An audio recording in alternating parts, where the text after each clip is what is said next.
No wonder why ZipRecruiter is the #1 rated hiring site based on G2. Try it free at ZipRecruiter.com/USL. That's ZipRecruiter.com/USL.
Mm. 7 o'clock in St. Louis, and you are listening to The Morning After on 101 ESPN. The show presented to you by Brown and Crouppen, and you can watch it and talk it over with other listeners throughout the program at youtube.com/TMASTL. Tim McKernan, Doug Vaughn, Martin Kilcoyne with you on the program. Little Jackie Papers loved that rascal Puff. He is on the ones and twos, Doug. If you want to call in, Chairman Kurt is manning the Collier and Thompson phone lines, and that's because on Wednesdays, this show is nothing but phone calls. Is that right? It's an all-phone call Wednesday? Just call on in. Collier and Thompson, 314-974-0101. If you don't have the courage to do it, you can text in. But this is a time for the phone callers to shine bright like a diamond. Look at Doug. They're already full. They're loaded. They've been waiting. Are they really? Yep. Yeah, you might want to clear them. All right, let's clear the lines. All right, everybody stand back and clear the lines. Right. Okay. That should do it. Okay. You just clear them? 314-974-0101. Good morning, boys. Doug, I was thinking about you in my dreams. That's from Man Love. Morning, boys. Cubs suck. Go Cards. That's from Sharon and Clayton. She was ready to go right at the top of the hour. Okay. The Cardinals are officially in a pennant race, and they're going to win this baby. Choke, Cubs choke. That's from the Hair and Hammer. How about them birdies? That's from the redheaded stepchild. And Jackson is Katie, a top 10 player of all time. That's from Mahomes. Martin, that's a carryover from the discussion that was on right before us. Well, it is that time of the year. There's no NBA. There's a draft tonight. Right. Check on that KJ from Illinois, but you have kind of a lull before training camp. That doesn't stop SportsCenter from talking NFL every day anyway. but you're going to get into a lot. This is kind of the Mount Rushmore of Mount Rushmore seasons. This is the Mount Rushmore of Mount Rushmore seasons. Yeah. I really like that. Top 4 golfers all time, Doug. How are you going to leave Sam Snead off there? I couldn't. Take a break. Bobby Jones, get out of here. Tiger, I don't have him in my top 4. 969 golf. Call in. Okay. We can do that with every sport and just start screaming at each other.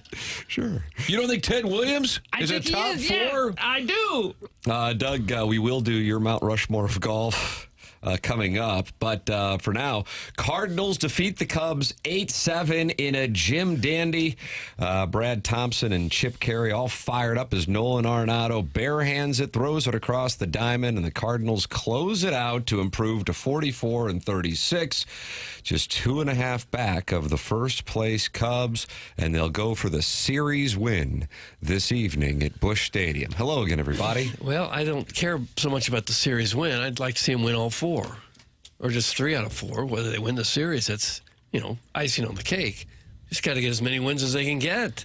That was as entertaining as it gets. That was fun. There was a lot going on. And, Doug, forget the home runs. Just forget them. I don't want to. It's 9 in 4 games. Some great D. Okay. Some speed.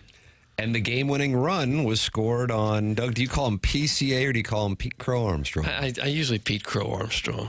I don't know him well enough to say PCA. And I'm not that pressed for time that I can't say his name. Pete Crow Armstrong, Doug calls him PCA's mistake that allowed Mason Wynn to score from second base was the difference in the ball game. Here is the call.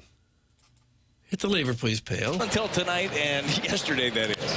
Fly ball, well hit center. Crow Armstrong back to the wall. He's got just enough room. Mason Wynn rounding third.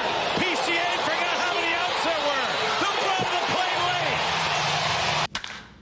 lane. And a base hit on top of it.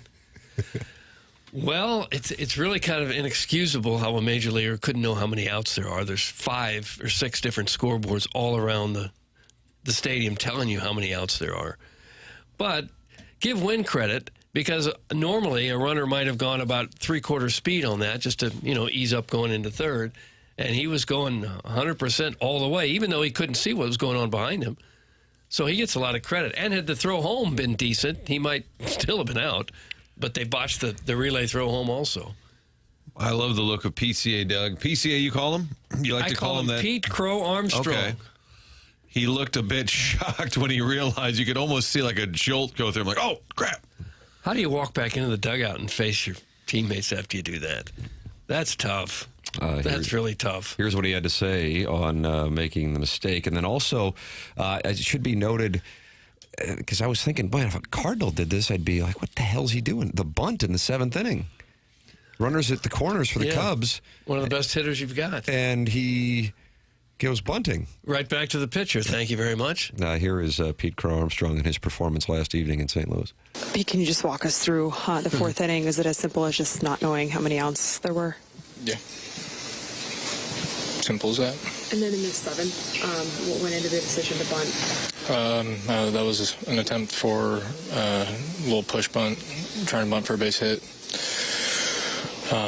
But I didn't do a good job of playing the game of baseball today, so. Does that need to be communication tougher there, or is that just something? No, we give the outs every out, and I gave 2 outs, so can't really do much about that. So the center fielder even alerted everyone. 2 outs. Just kind of had a brain fart. Yeah, they're human, just like everybody I know, else. but I got to say, just seemed a little pissy there. Like, the question's coming. And just give a reasonable answer. The beginning there was just a little too pissy. Yeah. And I understand what do you want me to say is kind of what he's thinking. But just admit whatever. I don't know. I called 2 outs. I feel terrible about it. I just kind of spaced for a second, and it cost us, and I feel awful. Just give an honest answer. Sometimes those outfielders, as soon as they catch a ball, will turn and throw the ball into the stands. I wonder what would happen if you do that. It's happened. Would everybody get to come around to score? I think so. You throw the ball in the stands. If you had the bases loaded and you hit a fly out with 1 out, and the left fielder caught it and turned around and threw it in the stands, everyone would be allowed to come in and score. I would think 1 base. Do you think?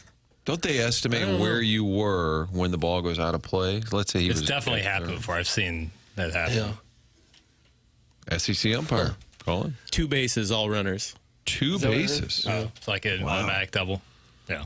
In one sense, I feel kind of bad for him because, he just... I did until I heard him talk. Yeah.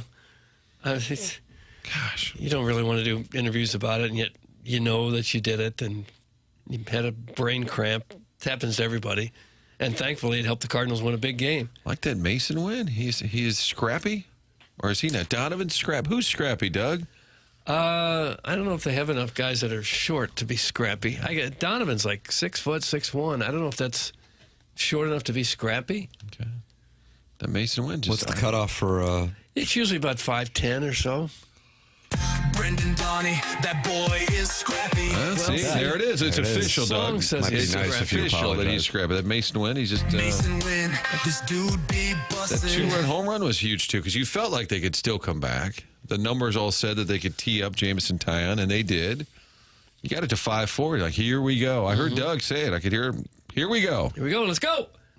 We're down 5-2. The Redbirds were. I'm thinking, this doesn't look like it's going to go well. But McGreevy didn't have his best stuff either. Doug, they're not happy? Oh, no. Hey, Piglet, you have given a handle to someone going by Man Blah. Did I hear that right? Please say that Diamond Head didn't hear that right. That's really not effing funny, dude. What the F is wrong with you? Checking out at 7:07, you despicable creeps. Okay, who Doug, is it? that's from Piglet. Piglet, you just got yourself suspended. Whoa. It's been a while. And because it was so out of line, I'm going to slap you with a 20% tariff. Wow. 20% tariff to Piglet. Being called despicable creeps, I would prefer that in an audio form so we could have a drop. I'm trying to follow it. You have given a handle to someone going by Man Blah. Did I hear that right? Please say that Diamond Head didn't hear that right. That's really not effing funny, dude. What the F is wrong with you? Checking out at 7:07, you despicable creeps. Doug, what is Man Blah? I think I got the legend. idea. I think I have. Okay, you can translate I think Man Love was because this might be my favorite texter. Man Love texted about dreaming Man about Love, that's right. texted about dreaming about Doug, and then Piglet, who No. I think was this- not a fan of us reading that text. I think I've mishandled Piglet, and he's actually Diamond Head, so he's speaking in the third person. But You have a also, problem when a texter writes in about himself in third It person. just feels like Bob there's been Dole. problems ever since they shut down Malcolm Bliss. well, the 7 o'clock hour is brought to you by Peyote, so we will read all your texts. I think he's. I've seen his work. I like to do a good text audit. You do. You really are enjoying this. I'm a big fan of body of work, Sure. and I don't think Piglet cares for Tim. And I think that Struck me as one of my guys. I think the fact that you read occasional naughty text triggers Diamond Head. Doug Diamond Head speaks about himself in third person. Oh, does he? Well, Doug Vaughn doesn't like that. I'm gaslighting you. Buzz is really horny this morning. That comes from Buzz. Now, why would we need to know that? And Man Love is delighted that he triggered Piglet, who does business as Diamond Head. Yeah. So that's on you, Papers. Sure. What does Yeah, that I'll wear even it. mean? What is I Diamond? thought he was sideways with Kerry Davis, and Kerry Davis might have given him the name Piglet. I think that's the history. That's a I great- think that's the history because he was kind of on the radar a few months ago as being what we would call publicly a good one. Privately, we'll let the law know. And now we know to call him Diamond Head, and Jackson has issued an apology. Okay. Yeah. And Doug, you named somebody Man Blah. I didn't name anybody nothing. It was actually Man Love. I think, was the skipper there last night? I think he was. John Gruden's there tonight. John That's what I Gruden's know. Kyle Larson was there. What a night, Doug. They're all gathering at the ballpark to watch this squad. Cards, Cubs. I bet you get a bigger number tonight because people. 29,000 last night, Martin. I think people sitting around, even though it's brutally hot. I think if you're offered tickets a month ago, and tonight you say, I'd like to go down and see that. Cards Cubs, there's some good energy and some good ball. If you can't get into it at this point, after the way they've played here recently and beaten the Cubs twice in that exciting game last night, then you're probably not going to get into it at all. Because they look like a legit contender. Really do it. We're halfway through the season exactly tomorrow, I believe. After tonight's game, they will have played 81 games, sir. Yeah. How about Burley going into the net? He's had a pre-post TMA bump. Steven Matz may have had a reverse TMA bump, but that's okay. The play at the end of the game, I was We like, got the audio of it all. Didn't it look like trouble? I was like, oh, no. Spectacular play. Really great play. Take a Two listen. out. Little pop, foul ground, long run Burley. He's there. He's near the netting. He dives into the netting. Did he make the catch? He made the catch. Play ended the 7th, and then Arenado ended the game with a tricky play. Yeah, barehanded. Little chopper. Nolan has to avoid the base runner. Throws the fence. And got him. What a play. The Cardinals beat the Cubs 8-7 in a game that had a little bit of everything. That was one of the best games of the season. Ooh, Yeah, it was. Great It stretch really by was. Contreras there, too. For a guy just kind of getting his legs under him at first base. That was really good. That is such a hard play to barehand that out of With the a air. runner coming at you. Yeah, and then make a fast throw as hard as you can. Doug, That's you're a tough rules play. guy. You always have been. Oh, gosh, yeah. If the runner runs into Arenado in the baseline there, what's the call? He would be out. That would be runner interference. Because he's in the act of fielding the ball. Yeah. because you can't be in the way of the runner, but if you're fielding the ball, then you have the right of way. Yes. It was close. I would think you Yeah, you had take to your do a eye off the stutter step. ball Yeah, almost. exactly. Like there was a great chance for a distraction there. Arenado had an unbelievable play earlier that the runner was safe, where he nearly stabbed it. Kind of Craig Nettles dives to his right. Yeah. Ball Had it hit for a about second. 115 miles an hour. And then he scoops it out of the air and still chucked a pretty good throw to first, and it was bang, bang. Runner was safe. That one doesn't even register, and it was one of the most athletic plays. So Arenado, Tim, he always said he wanted to be part of this squad, and he believed in this team, and that's why he's here. No, actually, he didn't want to be here. They wanted to trade him. He said the following to John Denton. This is audio that I don't know if this was like an exclusive with John Denton, but John Denton tweeted this out. How about this? I like playing baseball like this, against the Cubs where games matter. This is the most excited that I've come to the ballpark for this series in about 2 years. How about that? He said it was in a scrum because we had that on the 2 Fox last night, and I'm trying to figure out where is that audio. Where is? But he said Jackson the and I were first. texting about audio this morning, and it's just so strange to me that Major League Baseball does not make audio available on YouTube. It blows me away. It's the if you're not on YouTube at this point, God bless, enjoy the sound off section. For the life of me, I don't think the Cardinals put a camera in the locker room. Like they have I think they shoot Oli in the podium, or they have access to Midwest. I was texting with Jackson this morning, and I said, where can I find, because I'd like to get some Cubs audio, because I wanted to hear what Pete Crow Armstrong had to say.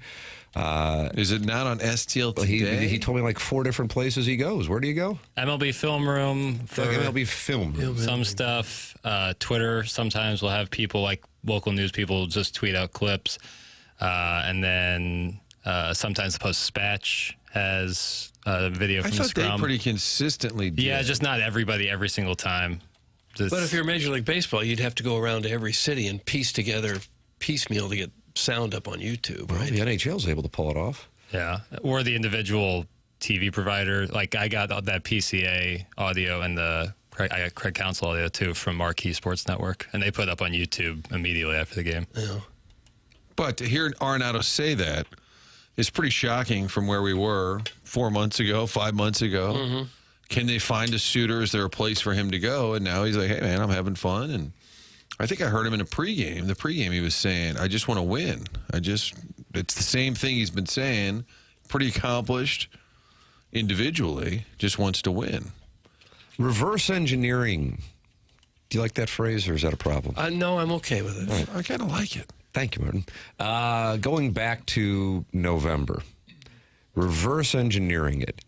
And Arenado, you've seen him do a number of interviews, not necessarily locally. He did the group interview at spring training on his first day there, but he's appeared on a few different shows.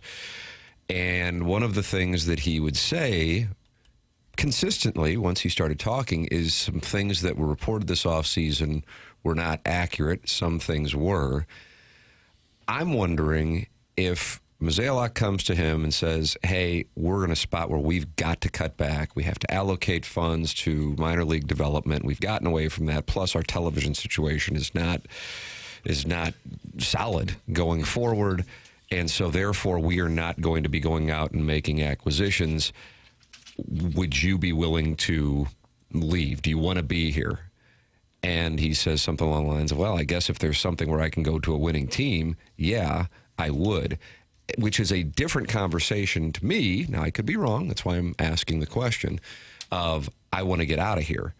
Because if he just wanted to get out of here, the Astros thing was there. And I realized the Tucker trade happened right before that. But perhaps, in fairness to Nolan Arenado, it wasn't, I got to get out of here so much as, okay, if I can go somewhere and I can win, then I'm in. But it wasn't like, I dislike St. Louis, I dislike the Cardinals, I dislike, take your pick of whatever. Do you see what I'm saying? And and when it gets into when this goes back to spring training, this isn't when the team is 2.5 games out of first place on June 25th.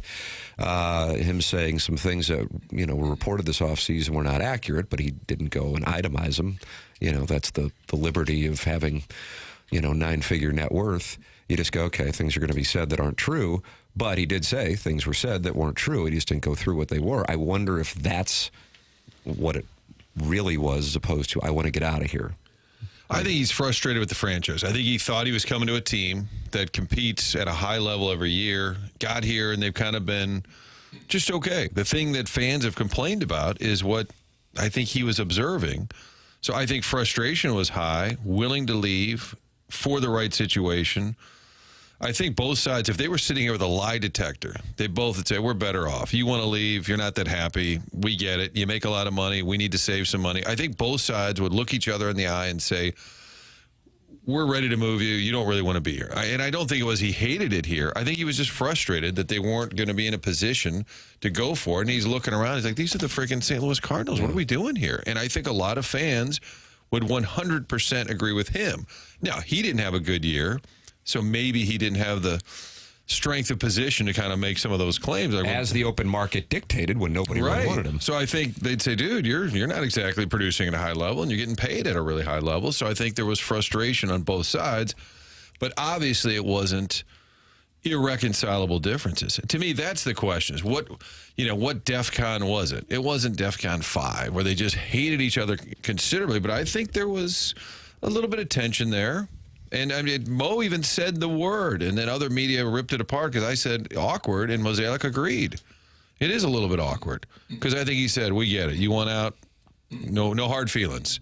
And then when it didn't happen, I do think it was a little awkward. Mozeliak said it was, and they hammered it out, and it's business. I mean, Mozeliak traded Chris Duncan, his dad Dave, and Tony were not fans of the move. So you do a lot of stuff that's a little uncomfortable. Mm-hmm. This one I don't think rates even at that level. But I think Arenado, if he's sitting there on a lie detector saying, I want to go to a winning team, and if you guys are dorking around and don't really care, you're trying to save money, then get me out of here. I think that's 100% true. And maybe the surprise is this a true series contender? Probably not. But do you know for sure? If you're going to be here, you might as well at least enjoy it. Just in general, I look at any team that gets in the playoffs as a World Series contender because of the structure of the postseason. Now, I'm not saying that everybody agrees with that premise, but I look at it as just at this point, it's just come on in and, doesn't matter what happened in 162 games. So 12 teams have a legitimate shot to win. What I think surprises me, because you get into a large sample size, so then you can really look at the math, is that they're in a spot where they're 2.5 games back and playing what could be, when it's all said and done here, 10 games over 500 baseball. That was always Tony's thing, Martin. You remember that? 10 games over 500. That was his big thing. If they sweep the Cubs, not only are they a half game back of the Cubs, and they're 10 games over 500, right at the halfway point of the season, one game past the halfway point of the season. And, you know, the Cardinals, we talked about it before the season started, the win total is 76.5. I think we were all on, we'd take the over on that, but that wasn't because we're like, this is a 90-win team. But if you're 10 games over 500 at the halfway point, then the math is pretty easy on where you wind up. That's 20 games over 500 if you were to play it out. And, I mean, that's something that there's no way in the world. 91 and 71, about where Pestis told us. That's exactly right. And you might be surprised to hear this. He's on hold on the Callier and Thompson really? phone lines. That's exactly right. Oh. So from that standpoint, when you're talking about 162-game sample size, that would be incredibly surprising. I still, from my standpoint, again, just, you know, not being in a prisoner of the moment mindset, I just would be surprised with what they have at this moment. Now, maybe they change what the model would be as the trade deadline approaches, if they really are right there for first place. I just would be surprised if the starting pitching is able to carry the day. It obviously wasn't there last night, but what Matthew Liberatore did, that was a surprise and a real pleasant one, and I loved that. And because Liberatore was able to go 7 innings the night before, that allowed the Cardinals to have some flexibility later in the game to get that thing across the finish line, whereas that was an offensive outpouring. And man, Brad Thompson made this observation on the call as well, the ball flying out of Busch Stadium, which is not something you've heard about this ballpark since they opened it. But a couple of those home runs, I don't think the guys in the outfield who were chasing them down thought they had any chance of going out, and then they carried out. That ball Newt Bar hit, I thought was a pop fly to right field. Absolutely. And then the Gorman was measured at like 432 feet or something. Just flying out of there. But for as much as there was with that offense, you didn't have a run scored for the Cardinals anyway after the Pete Crow-Armstrong slumber in center field. So, point being, bullpens did their job. And they're scoring runs. You look at their lineup and you go, well, gosh, we got to get some more thunder. But they score runs for sure. And if Gorman can get locked in, and he showed some signs here the last week, that would really be a great piece to add to the lineup. If you had a power-hitting DH/second baseman, wherever he gets to play, that would really be a big lift. And if Herrera were healthy, I don't know if he'd be playing, but you'd need Gorman in there. I've been thinking that exact thing. When he went out on the IL before the Cincinnati series, is that right? If I'm not mistaken. Yeah, Friday. Okay. Sounds right. So 4 or 5 without one of, if not, your best offensive, you know. And keep in mind, I know they lost on Sunday. Doug, you were there. They were hitting the ball hard. It was just a case of sometimes you're going to hit it at people. That's the way the game works. Bad breaks. Last night, the Cardinals got some good breaks. You had Burleson flying into the net being one of the most outstanding ones, and then Pete Crow-Armstrong falling asleep in center field. But overall, the premise being the offense has not really regressed over those 5 games, despite the fact that one of their best offensive players has been out. But it's funny how it decides itself. Herrera gets injured, so Gorman's sort of in the lineup every day. Burleson has been unbelievably red hot, so he's going to play every day and right. So Walker just kind of sits a little bit. And it just works itself out. You're not going to sit Burleson, who's not known for his defense, but I think it was going into last year. They said how much he worked at it. That was a huge catch. The tying run is at second. And then it appeared he just got hooked into the net. His glove was something. So I thought like his jersey, something just got hooked He right says in there. the buttons on his jersey. Button on his jersey. He's a little better at everything than you think he is. Just by looking at him, he kind of looks like a catcher. But he runs a little better than you think he's going to. He's got a good throwing arm. And he's not a bad defensive outfielder, really. Kind of looks like the warm-up band for Zach Bryan out at the Hollywood Amphitheater, Kind of, maybe. Yeah, but he's a big piece to it. Friend of the... And if they continue staying this close to the race, you know, Walker might find himself on the bench most nights. Hoosier Trojan Horse, Doug, says Walker trade now. They don't need him, and he may bring some value. That is from the Hoosier Trojan Horse. That'd be the question. What is the value in return? Yeah, you'd hate to give him away and then find out that he's, you know, becomes an all-star 2 years down the road. If you got something of real value, that'd be different, but you'd also be trading him at his low value right at the moment. If Gorman is hitting, Herrera is going to have to learn how to play the catcher position. That's from Ian LaPerriere. We like our catchers around here. Then we added Garrett Hampson to the squad yesterday, kind of quietly. Below the radar, they're 1-0 since signing Garrett Hampson. Yeah, track that. Well, if you had to, you could put Gorman at second and Donovan to spell an outfielder that's not hitting, too. Where's it bats for a lot of those guys? I like seeing that Vic Scott fly around from first. Him scoring on a double. I mean, that's not that surprising. It's still fun to see. Flying around the base paths. Yeah. 7 homers in 2 nights. 6 were 2-run shots. I think the Cubs are they're looking for a little pitching right now. I did appreciate the Cubs cleanup hitter laying down a bunt in a key situation. Right back to the pitch. He was bad at baseball. You know, Tim, sometimes during onboarding, we'll kind of all of us in the room review our day. And I'll just say I had some bad radio moments. We just kind of look in the mirror. Bad journalism. Bad journalism. It happens to the best of them. Cardinal discussion throughout here on TMA. The program is on 101 ESPN and the TMA STL YouTube channel, and it is presented to you by Brown and Crouppen. The name of the game is supporting the sponsors. And the sponsors, Brown and Crouppen, presenting sponsor of TMA, and that goes back now a couple of years. We have gotten to know Ed Herman, Terry Crouppen, and Andy Crouppen, and we ask that if you were in a position where you need a personal injury attorney, you do business with the presenting sponsor of the Morning After.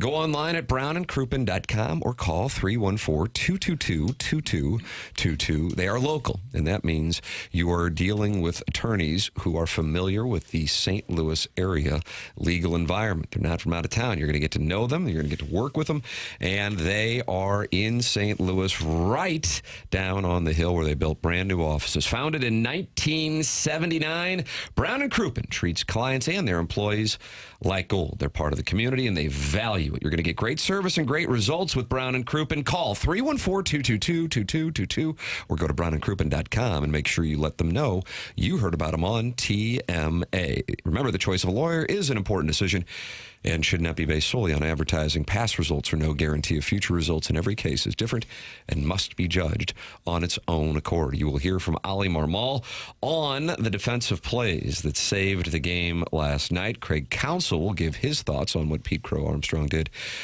in center field and allowing what became the game-winning run to score.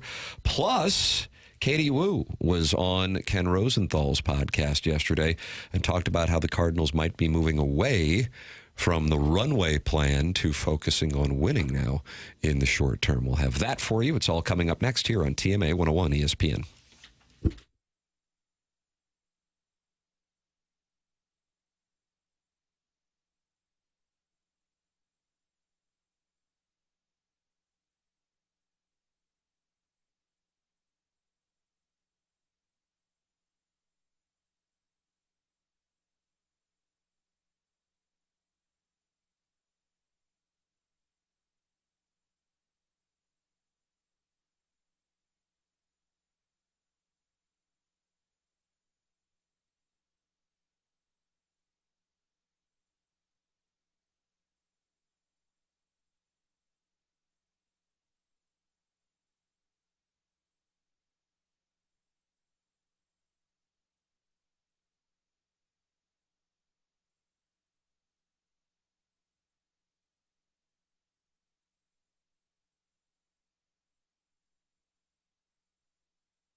October when you're on your pontoon. Hey, young gray. Oh, the young gray. Oh, yeah, boy. Hey, young gray. Doug, a big band got together and put together a tribute to the 2025 Youngry Birds following last night's win over the first place Chicago Cubs. Is that Jimmy or Tommy Dorsey? I could never tell which one. Could be Lawrence Welk. When this dude be bussin', opposing pitchers gonna have nothing. Jordan Walker finally coming round. Well, This man Chow could be Cooperstown bound. Brendan Donnie, that boy is this is AI Frank. always bit. making the B-fib happy. Luke and Baker got legs like a trunk. Always line drives, never enough fun. Look out now, these baby birds gonna fly. First place by mid-July. Hey, All the haters be singing their tune. They'll be playing in October when you're on your pontoon. Why can't they play this after a Cardinal win in the stadium? Why wouldn't you? Ballpark could be up for snatch It grabs. really would be. Some real nice. This is boardwalk. This is boardwalk music right here People with your say- best gal. First they'd say, "What in the world is this? Oh my God!" What? And then they'd start to love it. kind of like the Yankees play New York, New York. You start playing this, the whole building's kind of swaying It's a big together. sway song, yeah. 217 says, I love this. Jackson, they love your music selection this morning on 101 ESPN and the TMA YouTube channel.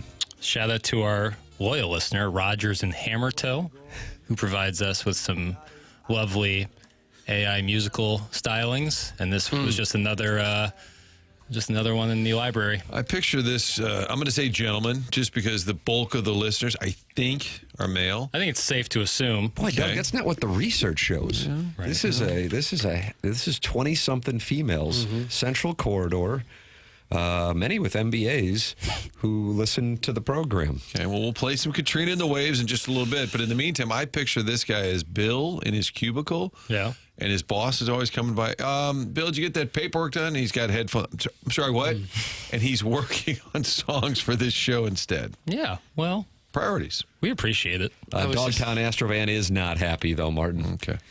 These AI songs and return music themes are the worst thing that's happened to this show since the Bootman and Grumbly took over. Was that 10-speed and Brown Shoe?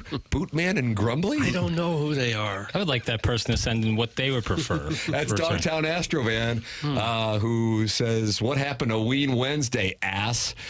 He is not I found that to be quite played out. Whoa! Papers! Dogtown Astrovan, we're clearing the lines for you to call in at 314-974-0101, and you can have it out with little Jackie Papers, who loved that rascal Puff. Oli Marmol had this to say regarding the defensive plays the Cardinals made. Ticker, Doug, a variety of them to get them across the finish line 8-7 last night, including the barehanded play by Arenado at the end, and of course the Burleson into the net play to end the seventh. And even Donnie. One moment. What? That was too short. Saving that throw from going into center field, that's a big play as well, man. But him going up against the net there is huge, and it takes, you got to be real confident to barehand that to end the game there, and there's not many people that would do it. But we got the best third baseman in the game, and he was able to end it. But that was a lot of positives today for sure. Yeah. Well, here's not a positive. There's an image in here sent from Dale in Grubville of a gentleman in a swimming pool with areolas the size of sewer lids. Cut that off. I am shaken to my roots, and I may not be much good to And it was now. sent for what reason, Doug? I have no idea. Because we're breaking down the Cards Cubs. Would you look at this picture and tell No, me that you can I continue? actually would rather not. I can't continue. rather not. Oh, Apologies to Eric in the Central West End, who normally targets Jackson. DEFCON 5 is lesser. DEFCON 1 is I'm sorry, I don't know my war games. That's the most panic. DEFCON 1 is top-level panic. Okay. Yeah. Andy in St. Peter's now is not happy. Jackson, quote, Ween Wednesday was played out. Also, Jackson plays AI return music almost every bumper for weeks and weeks straight. That's Andy in St. Peter's. Well, deal with it. He's had about enough. But I just don't think that's true. I play it sometimes, but I also play random music songs. I played 2 music songs. Geez. That was a nice twist, too. That was a new twist. I thought people would enjoy it. It was nice. It was fine. Well, you got to find something to complain about. Yes. It's just this. Don't let it rally you, son. Bothers me. It's fine. You didn't have to look at the picture I saw from Dale and Grubville. Shake it off, Doug. We're all dealing with something. Be glad it wasn't a Ween. Here's Craig Counsell on what he saw from the Cubs last night, specifically what was a delight for Cardinal fans, and that was Pete Crow Armstrong's mistake and the loss. Craig, when you watch PCA lose track of the outs, just what do you make of that play there? Yeah, he just made a mistake. Obviously lost track of the outs, and it's just a mistake. Base hit. Okay. Well, that's all it is, really. Just a human being out there. Had a brain cramp. Happens. In this case, it cost him a game. That run was the difference. I think he was thinking about his blue hair, Doug, that he used to have, wondering if he should bring it back. Well, possibly. It was less blue, and it was like this blonde buzz cut with blue stars. But then, it was like a cookie cutter of some sort. He's having a heck of a year. He's outstanding. Top vote getter for National League All-Stars in the outfield. I like watching him play, even though he's a Cub. I just didn't enjoy his postgame. A little too snippy, son. A little snippy? A little snippy, son. You just got here, relax, know your first-round pick, having a great year. Make a mistake, just eat it a little bit. Jackie boy, you're doing a great job. St. Peter's is the poverty area of Safe Charles. Andy can go play in traffic. That's from Gary Pinkel's cell phone etiquette. I mean, if there's a real uproar for Ween Wednesday, I'll give the people what they want. Uproar. I just like it, but it's how I call it retcon. Not something I invented, but you need to play that song every time coming back out. Every commercial. So today, when we just would play, stick it to him. The last times we would play Ween Wednesday consistently, I mean, just overall, just like, oh, Ween Wednesday again, play it out, and then you just don't play it, and then it's like, oh my God, bring back Ween Wednesday, you moron! It's like don't let this gentleman break you, Jackie. I don't know what you consider a real uproar, but if you look out into the Hubbard parking lot, there's a guy with a giant boombox holding it up. Oh, like Cusack? Yeah. One of these days, Jackson is going to snap on these listeners, shackle them into some art house theater, and make them watch Wes Anderson movies for 24 hours straight, a Clockwork Orange style. That's from Carlos Spicy Wiener. Sounds kind of great. Jackson, are you taking questions? Not complaints. Not complaints. Always taking questions and complaints. Okay, when Jamie Rivers named you Piddles, does anyone know? Yeah. I was there for the moment it happened. No, but do you know what it means? Do we know? I mean, obviously it's condescending. Some texter said I was piddling around or something, and I think Jamie caught wind of that and enjoyed it. And then we were at the Duck Room. That's right, Blueberry Hill. It was some having a little nip of the cooking sherry. Yeah, it was some sort of sales event, just kind of hanging out. Nice. It was a good time. And there was a bar, obviously, in the Duck Room, and I was going up to the bar and accidentally kind of ran into Jamie Rivers a little bit. Oh, boy. And he said, "Oh, excuse me, Piddles." And Tim heard that, and it was ball game. It took off. Yeah, that's all I needed to hear. Okay, well, I bring this up because I was reading an article this morning about what the bombers go through to drop those bombs. Like how long the 37-hour flight, 36-hour flights and stuff. And a colonel who had done it back in 2001 said, I can only speak from my experience, but here's what you do. And there's a really little cot area. Then there's a little bathroom area. And he said, oftentimes, though, you drink a lot of water because you dehydrate in those planes. So you have to keep drinking water, but you don't really want to have to go to the bathroom when you're up there in that situation. And he said, so we always had piddle packs. And I thought, what's a piddle pack? I like that. They said, it's a Ziploc bag that you urinate in, but it's filled with kitty litter. So that is a piddle pack. And then I thought of you, and I thought, well, what's the origin of piddle? So it could be worse. You could be called piddle pack. Yeah, boy. That's worse. I guess that makes sense to put kitty litter in there. Kitty litter in a Ziploc bag. For a smell? Tim, next drive down to Florida, if you want to speed things up with the boys, just pack some piddle packs. Hey, we ain't stopping. When they do have astronaut underwear. Yeah.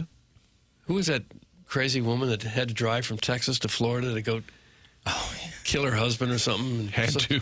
Yeah. So she put on astronaut underwear so she wouldn't have to stop. I guess not realizing she'd have to stop for gas at some point. Right. But they caught her.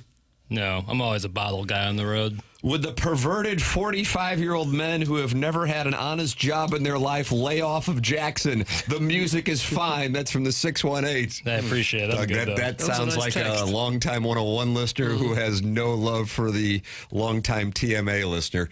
It's like the Jets and the Sharks, the Bloods and the Crips, Doug. There is tension in the Air Comfort Service text inbox, 314-399-9646. That is how you can text in. Then you have the Collier and Thompson phone lines where Pestis and Festus is omnipresent, 314-974-0101. That is how you can call in. And, of course, you have the Michelob Ultra YouTube chat where 216 friends have gathered at youtube.com/TMASTL. And Iggy is making a request that Jackson play him and learn singing Stevie Nicks for the return music. Oh, try to find that file. Okay. Not really right at my Iggy ready. requesting something that is Iggy related. Okay, I'm going to write that down. Doug, that is what's going on in the communication of the program. And then, of course, you can email in for the Design Air Heating and Cooling email today, the morning after at InsideSTL.com. Design Air is online at DesignAirService.com. And, yes, we are still in the midst of an intense heat wave here in the St. Louis metropolitan area. Highs today, well, Doug, I'm looking at 93. Okay. 92 tomorrow for the Busman special. Then we get a little cooler temperatures starting on Friday with a storm front moving through. But if you're dealing with air conditioning issues, it's really simple. You go to DesignAirService.com, and Seth Goldcamp's team will be out quick, fast, and in a hurry. No upselling. Martin's a client. Doug's a client. I'm a client. They're the longest-running sponsor on TMA and sponsor of our email today, which comes your way on the Stiefel dossier every day at 10:45. I know Seth, like and respect the way he operates, and really have become a fan of Design Air Heating and Cooling over the years. Online at DesignAirService.com. That's Design Air Heating and Cooling, online at DesignAirService.com. And as you can imagine, super busy right now with people running into issues with their air conditioning. But I received this email yesterday. Tim, I've been listening to the show on and off for 20 years. Adam from Design Air just came out to look at our AC unit. He was very helpful and got us up and running again. They were very easy to work with.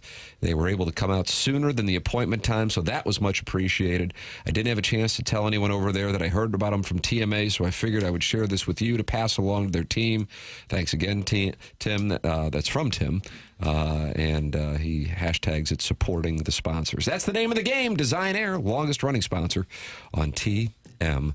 It is 7:48 in St. Louis. Time check brought to you by Clarkson Jewelers. Cardinals coming off a Jim Dandy that moves them to within 2.5 games of first place, tied with the Brewers, 2.5 back of the Cubs, and Doug a chance to win the series tonight and really send a message around baseball. Yeah, it would start to get really exciting if they could win this one. Heaven forbid the one after that, too. That would really be something. It's important that they get one of the two so that they can make up some ground in this series. Well, they win the series. Yeah, they gotta win at least one of these two. Yes. Not to win the series, but just because if they lose both, then they give back all the ground they just I like gained. when Doug talks about a series and the importance of a series. Tim Piddlepax has found the Arenado audio. Piddlepax now. This is Nolan Arenado following the Cardinal win last night. I like playing baseball like this, against the Cubs. Games matter, as you get older, that's what you want to play for. You don't want to play games just to play games, individually I've accomplished some things in this game, and I just want to accomplish something team-oriented, special, and win a World Series. So, games like this, it's easy to wake up, this is the most excited I've come to the ballpark for this series in about 2 years. So, it's just fun playing games like this against the Cubs. There you go. Base hit. Yeah, that really was a heck of a play to end the game. But overall, There's I not many think who that the could have done tone is the thing that stands out to me from that. Enjoying being here. Yeah, first time in a couple of years. This specific series, he's not saying he didn't enjoy being here 2 years, but to come to the ballpark as you get older, having a chance to win. Love hearing it. Yeah. Oh, yeah. Yeah. Well, and you never know with a season where it's going to go, what twist it'll take, who's going to emerge, and the fact that he wasn't supposed to be here by everyone's sort of agreement. He's here, making some big plays, teams rallying. It's great. Yeah, it's fun. Enjoy it. Doug, enjoy. Why are you complaining? Enjoy I'm it. not complaining. I'm enjoying it. Okay. They are complaining, though, in the Air Comfort Service text inbox. The only thing worse than people texting in wanting to suckle upon Tim's teat is people texting in wanting to suckle upon Jackson's teat. Doug, that's from the 314. And a number of listeners texting in that they notice Little Boozy's Wipe Me Down in the background 100%. of that soundbite. Yeah, that's absolutely Wipe Me Down, which was then sampled by Glorilla. When Doug, she did. do you remember when Glorilla sampled? No, I didn't. What You Know About Me? It's her version. But yeah, that's Wipe Me Down Sounds like for sure. very sophisticated music. It's victory music is what I call it. Yep. Are you wearing the Blues new logo? That's right. Look at that. Yeah. Sharp look. It is sharp. I was going to wear my Cardinal cap on top of it, double up on my STL cursive logos, but I figured that would be redundant. Look at you holding rights. Like that. Slowly but surely. I almost did it a couple years ago. That yeah, you did. That reminds me, we had a Doug calls it a Gallup poll, Martin. I don't, because it has to be run by the George Gallup organization. When we send out the question via the Twitter tweets, do you like the new St. Louis Blues uniform? 772 votes. This is via the TMA STL account on Twitter. 90.3% yes. I wonder when the last time an organization put out new uniforms and got 90% approval rating. You can't get 90% of people to agree that today's Wednesday, much less to agree on anything that could possibly upset the apple cart. Especially in, don't get me wrong, St. Louis usually really on board with change. But, you're changing uniforms and a logo for the St. Louis Blues. That's pretty significant. And one of my favorite things we heard yesterday was that Tom Stillman said, does it look tough enough? Yeah. I love the fact the owner's thinking about that. You can tell he's a hockey guy. I saw some online people that didn't like it or it looks terrible, awful. They spent all this time and this is it. There are some who don't like it, but on the whole, people seem to just really love it. Yeah. Well, we've seen a similar look with an alternate jersey. Everybody seemed to love it when they wore them then, so I would think that they would like it if they're going to go to them more on a full-time basis. I'll text in to suckle upon Tim's teat all I want to, GTFO. Doug, that's from the Baldwin Beer Bitch. And I think it was a year ago that she won the Listener of the Month. Was that August of 2024? I don't know the month. That was August. See? I think. Why are there so many teats around here? Clip that off. It matters. That's what I heard Arenado when he was talking about games that matter. All I could hear was Frank telling. I felt like he was down there interviewing him and said, Nolan, do these games matter? Because it matters. It matters. Okay, it does, yes. Doug, do you think the City game tonight will affect the Cardinal attendance? Great question. Could possibly. Oh, baby! I think the City crowd is pretty much all season tickets, though, isn't it? Kind of a diehard base there. Yeah. Yeah.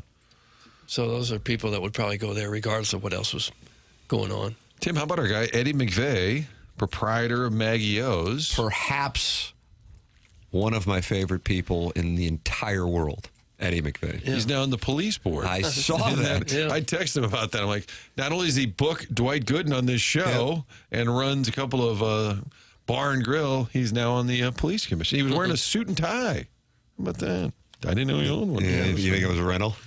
Well, I know the tie was a clip-on. But I didn't see that coming, but he's made you think a great about impression on a lot of people. Well, and in all seriousness, I mean, you run a business, and you're there at night, you're downtown. I would say he's probably qualified to at least chime in on some of the policing needs. But yeah, City it's Orlando City SC. That's right. Exact same nickname, but it's Orlando. They're in town, Doug. The Cards and Cubs. Hello again, everybody. Can I get you to 32 tonight? for the Cards. I'll get you to 19-ish. I think we're going to get you about 50 downtown. Maybe. City not selling out anymore? I think they've been a little shy. Have they? Well, the last game was a sellout. I should take that back. So okay. Newsflash, Doug. It's Thursday. That's from Sean Mandrell in the Michelob Ultra YouTube chat. I told you they couldn't agree on Wednesday. Sean Mandrell not happy. It's Thursday somewhere. Maybe New Zealand? Yeah. Think about it. I don't know if it's that Thursday yet. Cuts it back toward the middle. Oh! City leads! Oh, isn't this wonderful? Shaw Klaus, Post Malone, 3-2, St. Louis City, 4 minutes left in regulation. Did he say Post Malone in there somewhere? What's your Mount Rushmore of Post Malone? Does that mean a shot went off the post and in? Is Or that a Post fell Malone? through the stage? What would that have meant right there, Post Malone? Hit the post and went in. Okay. Doug, it's 12:55 a.m. in New Zealand right Oh, is now. it? It's So it is Thursday. Thursday. It's Thursday. Okay. Us St. Louisans can relate to Arenado. He is a guy who wasn't bringing much to the table himself, but wanted out of his washed-up marriage until the Cardinals got on Ozempic and started doing new stuff in the bedroom, and now he is back in. Doug, that's from Buzz, who won Listener of the Month 2 years ago in June 2023, and he's having another strong summer in 2025. Fun to watch his response. Okay. I guess it's not the worst analogy I've ever heard. He's one of us. He's one of us. Well, who could blame him during the offseason with a team that appeared to be going nowhere? And he's 34 years old now, and they said, you mind if we trade you to a contender? He didn't come up in the organization. He's not from here. How many people would have said, no, I'm not going anywhere? Probably not many. Couldn't blame him for that. By the way, the Cardinals are coming to the Lodge. Yes, they are. Okay. They are coming. Larry made his return to the show. Was that Larry Nickel right there? Yes, it was. Made his return to the show. Yeah, So with everything's those kind of storage falling in wars. place. Yeah, it is, Martin. I think things are really, this is fun to watch. St. Louis coming together as the Cardinals are as well. And they'll try to make it 3 straight over the Cubs tonight. Downtown St. Louis. But there may be some news with another team in downtown St. Louis. This question just coming in from Harrison's brother, Master. Hey, Tim, do you think the Blues are going to trade Kyrou for Noah Dobson? And there is a tweet this morning that has some Blues fans buzzing on the possibility of Kyrou leaving St. Louis between now and next week. We'll have that for you. That is funny. On the other side of the commercial break, teasing camp paying off. This is the Morning After on 101 ESPN, presented to you by Brown and Crouppen.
This is Jackson with a Sports Center update driven by Johnny Londoff Chevrolet and Johnny Londoff Autoplex. The Cardinals win last night, taking the first 2 games, the 4-game set against the Chicago Cubs. Game 3 tonight, 6:45 first pitch. Eric Fetty toeing the slab for the Redbirds. That was another Sports Center update driven by Johnny Londoff Chevrolet and Johnny Londoff Autoplex. See them at londoff.com. Chevy, together we drive. Are you kidding me?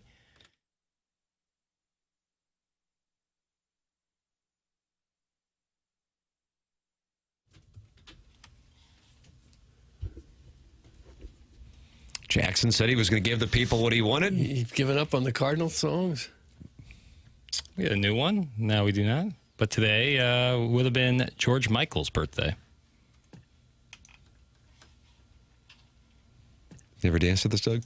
Careless Whisper? Dance to it? I can't say that I did. I don't do a lot of dancing, not as much as I probably should. Yeah. I deep tease this here.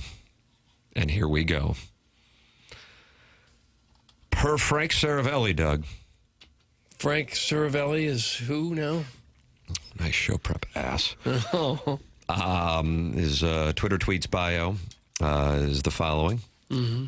Hockey insider, president of hockey content at the Daily Faceoff. Oh, of course, sure. Who's the vice president of Daily Content? Gersh. Okay. Sports on Prime, Sportsnet, and president of the PHWA, that is the Professional Hockey Writers Association. Oh, okay. And then the bio finishes off with winning is the best deodorant. Gosh. I think that's pretty accurate, actually. And this is what he just sent out on the Twitter tweets. St. Louis Blues winger Jordan Kyrou rockets up the trade targets board. And he has shot up to number 2 on his trade targets board, just posted this morning. Saravelli writing, and this is where the rubber meets the road on the way to round 1 of the NHL draft on Friday night. Months of preparation and endless hours of calls come down to the next few days, the biggest window on the hockey calendar to reshape a roster. The foundation for most of the transactions you see this week would have been laid over the last few months, some emanating even before the March trade deadline. Now it's just about executing. Here are 40 names in play on the trade market, including 5 new ones, with St. Louis Blues winger Jordan Kyrou rocketing toward the top of the board. Matter of fact, he has him at number 2 out of the 40 names. This is what he writes this morning. Scoop. Kyrou joins the board as a player just days away from his full no-trade clause kicking in on July 1st. He's been a very productive player, averaging 35 goals and 71 points over the last 3 seasons. So why would the Blues move him? That's a big commitment rating. Plus, the calculus that rival teams have made is that Doug Armstrong will see Jimmy Snuggerud as a player who can effectively soon replace Kyrou. The Blues are a middling team that are not young, and this may be one way to continue to turn over the roster. That is from dailyfaceoff.com. The author, Frank Saravelli, just posted this morning. Jordan Kyrou now rocketing up his trade board with 6 days remaining before Kyrou's no-trade clause kicks in. And that Frank Saravelli, he is NHL insider guy. But I think what's fascinating, we talked about Heim and Mozeliak. Who's calling the shots? Because moving forward, this is Heim's team. Right now, Mo is calling all the shots, but a lot of decisions, like Helsley, affect what you do moving forward. What's Alexander Steen's role right now with Doug Armstrong? And if Steen's taken over, and I'm saying this hypothetically, I'm not saying this is what he believes, but if Steen were not a big Kyrou guy, then he would probably say to Army, hey, I think moving forward, we need to look into trading him. Again, hypothetically. Does Army make that move because it's what Steen wants, or does he stay the course of what he believes? Are they on the same page? I think Kyrou is at least in the discussion right now. I think this is accurate that they're at least open to it in terms of trading him. But I don't know that it'll happen, but I would not rule that out because the clock is ticking with that no trade. But don't you think that's fascinating? You have the same scenario with the Cardinals and Blues. One guy's waiting in the wings. I think the Steen-Armstrong baton is a lot more in lockstep than like Chaim and Mo. I think they're kind of operating independently, mostly, cordial, but kind of doing their own thing, whereas Steen and Army are together at all times. But if Steen's saying, hey, I'm going to be the GM here moving forward, I want to move this guy, how does that play out if Armstrong says, I disagree from, a goal-scoring standpoint? But I think it's definitely a possibility. And Army always finds a way to kind of shake it up a little bit or move somebody. Now, the problem is Kyrou's a really good goal scorer, and you need that all year. Is he a great playoff-type player? You did hear Armstrong on Monday say, look at the like what they do, and he says they're built to win, and they talk about that grit. And, it's just not Kyrou's game, so I think it's very much in conversation right now. Yeah. The Blues, throughout their history, have never been shy about making trades. Yeah. Yeah, and if they want to get big names too. Yeah, if they want to become grittier and have more two-way players, I call them 200-foot players. Oh yeah, like that. Then it might make sense to move on from a gifted goal scorer like Kyrou to try to get somebody who plays a little more of a two-way game, because of Snuggerud and possibly Dvorsky could possibly step up and fill the void of Kyrou leaving, the goal-scoring void that would create. It's risky. Yeah, it is, because 30-goal scorers don't grow on trees. Steen despises the way Kyrou plays. That's from Harrison's brother Master. I don't know what his source is, but that is Harrison's brother Master, who for a number of years has been texting into this program wanting to see Jordan Kyrou out the door. Well, Steen was certainly a different type of player. He was a grittier, more physical player than Kyrou. Hey, Marty, chill the F out. He is still learning. Tim, does that mean Steen's still learning as an assistant GM? Kyrou's still learning as a player? I think he's talking Kyrou. Okay. He just means or you Chaim need to is chill still out. He clearly wants me to chill the F out, but he is still learning. I guess he means Kyrou. Okay. Goals win games. Don't trade him. He was really good last year. It's from Pele Blanco. Okay. Kyrou has changed his game to play a two-way game. Everybody bragged about it last year, including Armstrong. I think it's just more of the no trade clause. That's from the 870. Okay. Do you agree that it makes sense to at least consider it? Can we agree that it makes sense to at least consider it?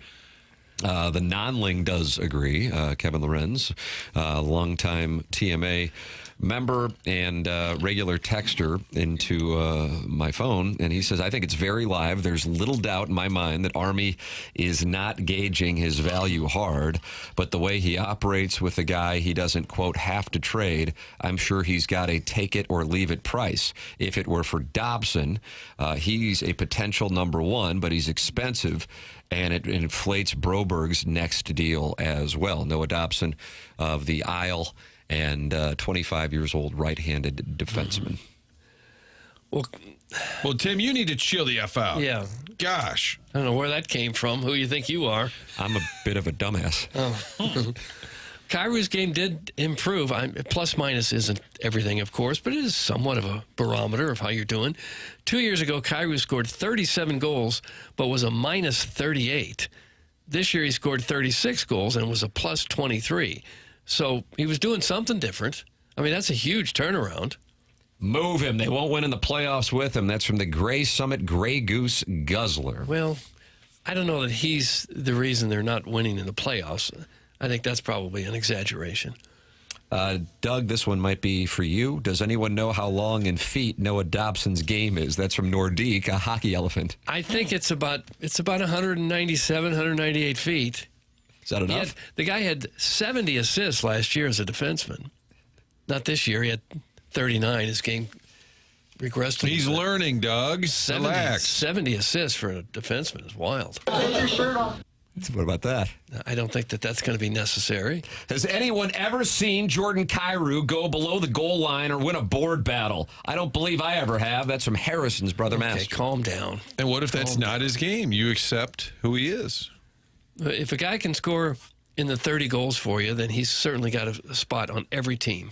Anyone would love to have Jason Kyrou. Is he the best two-way player in the league? Obviously not, but he is an extremely valuable piece to have. I would if I said this after the show. This was at 11 o'clock, Martin. I know you were in onboarding. Was anybody in here when I said? Who was in here when I said it? Jackson, was I talking to you? Was this on the air? Oh, yes. Or in the studio? This is right afterwards. Right after the program. And I don't know how it came up, but I said I would bet if I could that they're going to trade Kyrou, but I wouldn't bet it on even money. I would like 3-1 on it. So essentially, what I'm saying is, I would take my probability on them trading Kyrou is greater than 33%, which would make the bet the right play. But again, that doesn't mean that I think that they will. It's just something that I think has kind of been flying under the radar. Doug Armstrong was asked point blank about the no trade clause deadline of July 1st, and that's not just for Kyrou, it's also for Thomas, but Kyrou's the one that's certainly getting more attention, but it hasn't gotten that much attention publicly. And my read on his answer was it was I guess he was circumventing the question because if you know you're not trading him, I don't think you answer the question the way that he did. So, but if he's in the mindset, okay, like Kevin Lorenz texted me that he's not going to trade him unless he gets exactly what he wants. Let's take us back to the 2024 deadline with Pavel Buchnevich. Then that doesn't mean that he is in the mindset that he has to trade him. But if you want to talk about freeing up some money to make an acquisition, that would be where you go. And if there is sentiment inside the front office that he is not going to be a guy who can get you there in the postseason, then this is the final week to do it. The no trade clause kicks in on July 1st. And to me, the fact that Cervelli is writing this, that he shot up the trade board from being off the radar to now number 2 on the trade deadline or the trade board, speaks volumes that somebody who the Blues have been talking with let them know that the Blues are looking to move Kyrou, or at the very least open to it. So I think that is of note. And it does not surprise me, and I also think it is the right thing to do. So... Yeah, and the insiders talk to agents. Sometimes agents will fan the flames just for their player, but a lot of the times the insider's talking to somebody in a front office. So it could be a team, could be Columbus, could be the Islanders, and Cervelli talks to them, and they said, oh, yeah, we just got off the phone, and they're willing to trade him.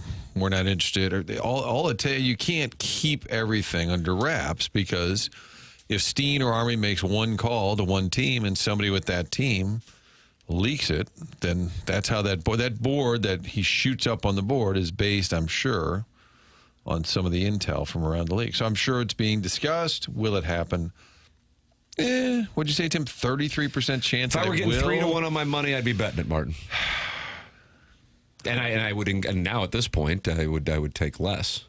But yesterday at 11 o'clock, I said I'd take 3-1 if I could get it. I'm going to go 25%. I didn't feel like it was getting that much attention, and then I watched the Armstrong presser a couple days ago, and I think JR was the one who asked him about the July 1st no trade clause kicking in, and I'm just like, watch this, Doug. I see. I'll be honest with you. I've got 10-8. It's suited. I'm going to play that in position, see what I can do. You can. Feel free. Thank you. I also like Armstrong. They were talking about Joel Hofer, who is a restricted free agent. And I said to him, do you think any team will try and stick it to you? Because of he said, well, they do. It'd be dumb. Basically, you're going to overpay for a guy. And he basically said, nobody's getting Hofer. And he said, if you offer him crazy money, we get a first-round pick. You're not going to offer him crazy money. He basically said, there's no scenario where we'll lose Hofer. And he said, sorry. That's just how it is. And that's their one restricted, where if somebody wanted to steal their goalie. But I also don't think teams necessarily see Hofer as a 1 yet, so they're not going to spend that kind of money. Probably not teams that he just gives you some really candid answers. I like. Yeah, I do. I enjoy. He goes, "That's my shot across the bow." But see, that's my reasoning for why I think the Kyrou thing is live, and this is before the Cervelli report this morning. When he is in a position of confidence on a move, he speaks that bluntly. And when he is operating perhaps on a potential large move that he wants to have fly under the radar, he answers a little more vague with the Quinn Snyder school of answers. and I understand it. I'm not chastising it. It's just when you've interviewed a guy a number of times and you recognize the baseline behavior, that's why that stood out to me. It's going to take more than Kyrou to get Dobson. Kyrou's best value to the team is cost certainty for his production with a rising cap. Dobson is immediately the best young defenseman that the Blues have had since Pietrangelo, something the Blues have desperately missed. That's from Kevin's brother, Jack, and then his last name is Demoff. Okay. But not related to Jared Goff's brother. Those are different. They're different people. They're different people. And he's a restricted free agent, too, right now, Dobson. A couple of great texts coming in. Tim is right, per usual. That's from Harrison's brother, Master. Doug's shower squeegee says, excellent use of circumventing, Tim. Low-key, one of the top words in the English language. That's from Doug's shower squeegee. Are we giving out texts of the day? Because maybe we can give out don't two give right it that one, no. Maybe we could give out two right there? So you got a gift card. $5.90, $5.90 in your pocket. That's what Jennings used to do. Give out $5.90 of his own money. Napoli would lose a lot of business with that trade. This area can't lose another great business. Keep him around. That's from the self-made stay-at-home Laduma. No, why would Napoli lose business? I don't know if he's a patron. I think they're doing just fine. Doug. I do too. I think they'd be able to they're carry on beyond all over the St. Louis area. You can give your thoughts, 314-399-9646, Air Comfort Service text inbox. Colin Pestis from Festus. He is omnipresent on the Callier and Thompson phone lines. Chairman, I know you were high on a gentleman by the name of Mark. Is he still there? He's hanging. Oh, is he? Yeah. Mark. All right, Doug. Mark is on the Callier and Thompson phone lines. Mark, you're on 101 ESPN with Little Jackie Papers. Yeah.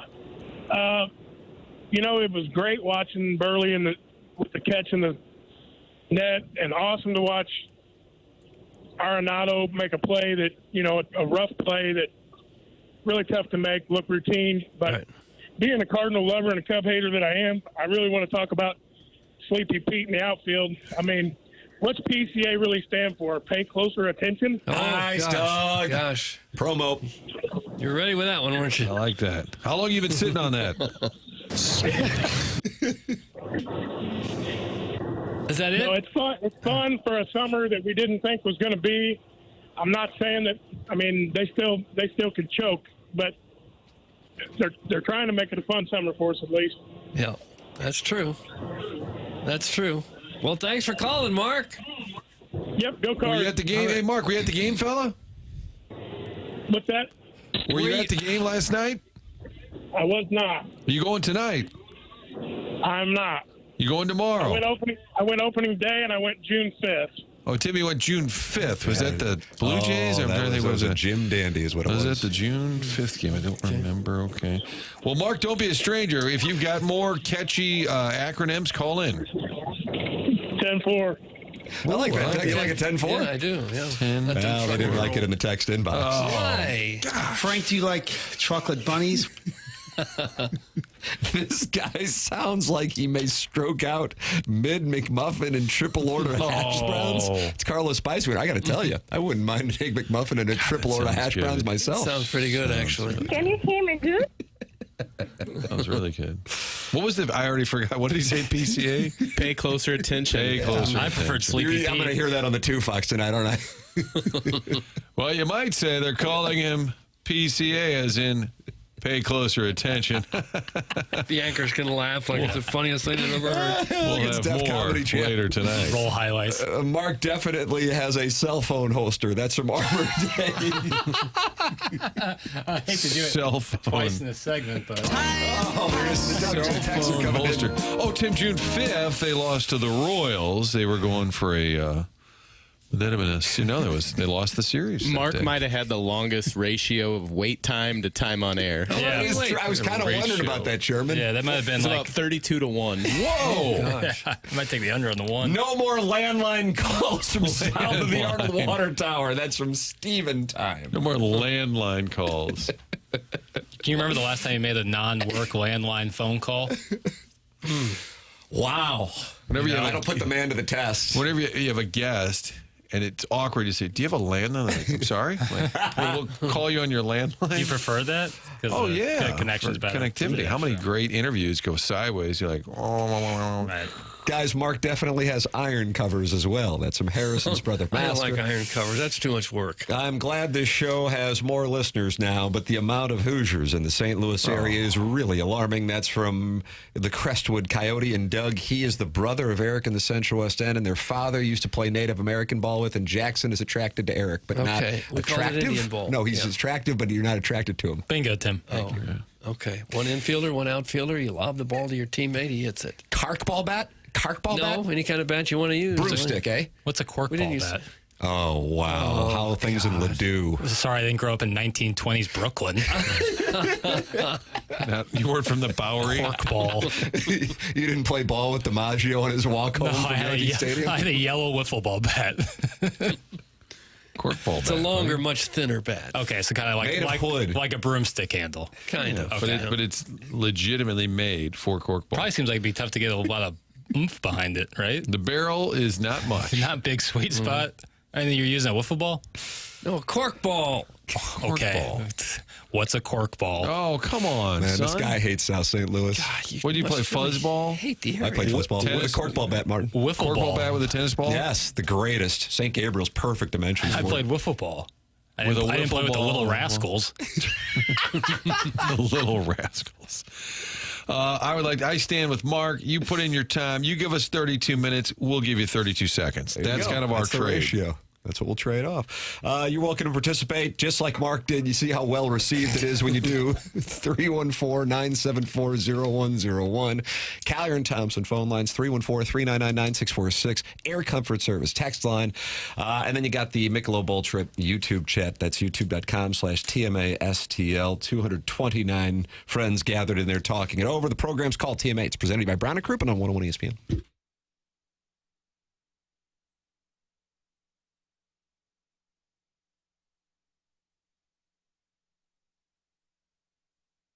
AutoLoanPro.com. That's the website to head to if you're in the market for a new vehicle. Doesn't matter what your story, your circumstance, your situation, they're going to get you into a new car. They're going to do it with little to no money down. And they're going to make sure to get you the best rate they can. They're working with over 50 different lenders. One thing to know, choose the pro. Auto Loan Pro. Whenever you're financing a car, that's really all you need to know.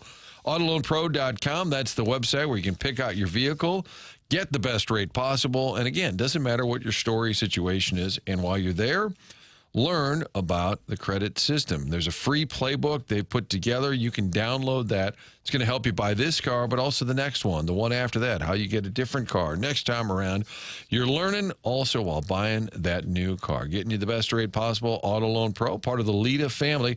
Get online today. Find out more about how it all works with that free playbook and then get into a new vehicle. It's all you need to know. Auto Loan Pro.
Oh, Jackie Papers.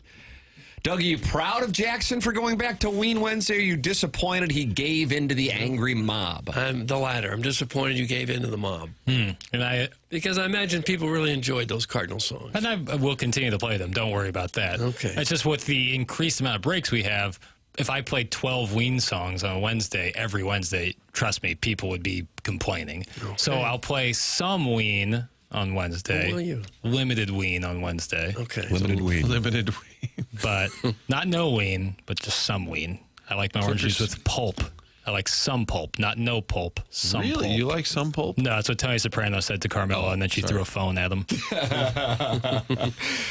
TMA 101 ESPN, Fisher Window and Door Store, sponsor of the 8 o'clock hour here on the program. You can live stream it via the TMA STL app. And there's also the 101 ESPN app, 2 different apps. Download them both. They're brought to you by Dobbs Tire and Auto Centers. And you also can go back and podcast the show by watching it on YouTube at youtube.com/TMASTL, where 236 friends are gathered right now and talking over in the Michelob Ultra YouTube chat. Michelob Ultra, 95 calories, 2.6 grams of carbohydrates. Sponsor of the Dotem, longtime sponsor on TMA.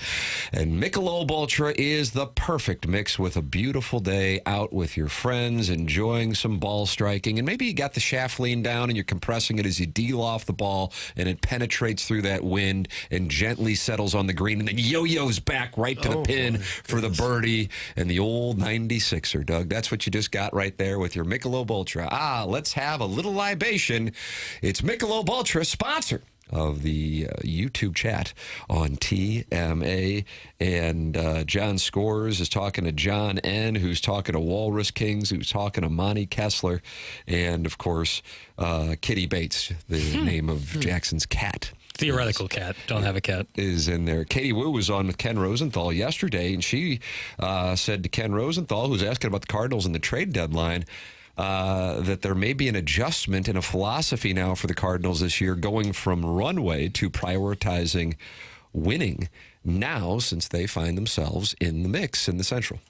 All year long, we've talked about balancing runway and results, right? Well, what about extending runway to the players who have provided the results, like Burleson? You're seeing that a little bit more with Nolan Gorman, maybe not to the extent that the Cardinals wanted to, but Jordan Walker's on pace for about 400 at-bats this year. Same with Gorman, maybe a little less, around 350. 400 at-bats to me is a solid enough sample size to decide what this player is going forward. And what is going to be a really difficult decision for Oli Marmol going forward is, does he continue extending runway to players who don't have the same production or stat line as players like Ivan Herrera when he's healthy and Alec Burleson? And unfortunately for Jordan Walker's case, he fits into that. So can the Cardinals continue seeing what they have in Jordan Walker and playing him those 600 at-bats? They can, but if they continue to contend, there's going to be a lot of pressure to play the guys that are performing. And at some point, the organization is going to have to decide, can they change the runway between players? I don't think they're going to switch the direction. I still think the Cardinals should stick to what they planned for 2025 and pledge for the future, which is finding out what young players can help the team going forward. But maybe what changes is the players they're evaluating. So I'm not quite there on Jordan Walker yet, but I do think if the Cardinals keep up their winning ways, we'll see a focus to the players that are performing, regardless of who the organization pledged playing time for early in the year. Yeah, and that she was leading into that. I mean, she was absolutely describing the situation the Cardinals have with Jordan Walker. Because here they are. They'll be at the exact halfway point of the season following tonight's game, 81 games in. And Jordan Walker has not played in what, without question, is the most important series of the season. And so far in the month of June, granted he missed the first 13 days being on the IL, but he only has 18 at-bats. And perhaps more damning, only has 3 hits and 1 walk. So the Cardinals are getting Burleson in there, and Walker is riding pine. I'm going to have to work the word runway into my vocabulary more, I guess. You are. When we talk about this. But I don't think anything is necessarily surprising about that, as we went into a season with low expectations, thinking that they're going to see a lot of the young guys, and they've greatly overachieved in the eyes of many, and now here they are contending. So, yeah, you obviously have to adjust and think, well, who knows? Maybe this is a year we can win something. I think that's where they are right now. And what it means for guys like Walker and Gorman, if he slides back again, is that they're going to spend most of the time on the pine. He'd been playing about every other game last week or so, but I think it makes sense. I mean, Marmol's not going to bench Burleson and say, well, I've got to play Walker. No. I mean, I think it's decided itself. And if Herrera's healthy, he plays, period. Yeah, if Herrera's healthy, he plays. And so then you look at Donovan, he plays. So, okay, I want to get Walker out there. Well, I'm not taking Burleson out. Now I've got Newt and Walker. I'm going to play Newt more times than Walker. But that's it. That's the debate. I just don't think right now you have an obvious spot where you're going to play Walker. Remember last year they faced the lefty in Cincinnati, and we said, oh, now is when you would use him. They said, no, he's better against righties. So it's not necessarily you're waiting for a game when the other team throws a lefty. He might almost need another trip down to Memphis to play every night for 2 weeks. Gorman's got to be out of options at this point, wouldn't you think? He's been in the league long enough. That sounds right. Yeah, but it's also crowdsourcing. Yeah, it is. But Walker, I'm sure, would have an option. And at this point, I think he'd be better off batting 4 times a night in Memphis and sitting. Matthew Boyd is listed as the starter. I don't know. When's Imanaga? Tomorrow?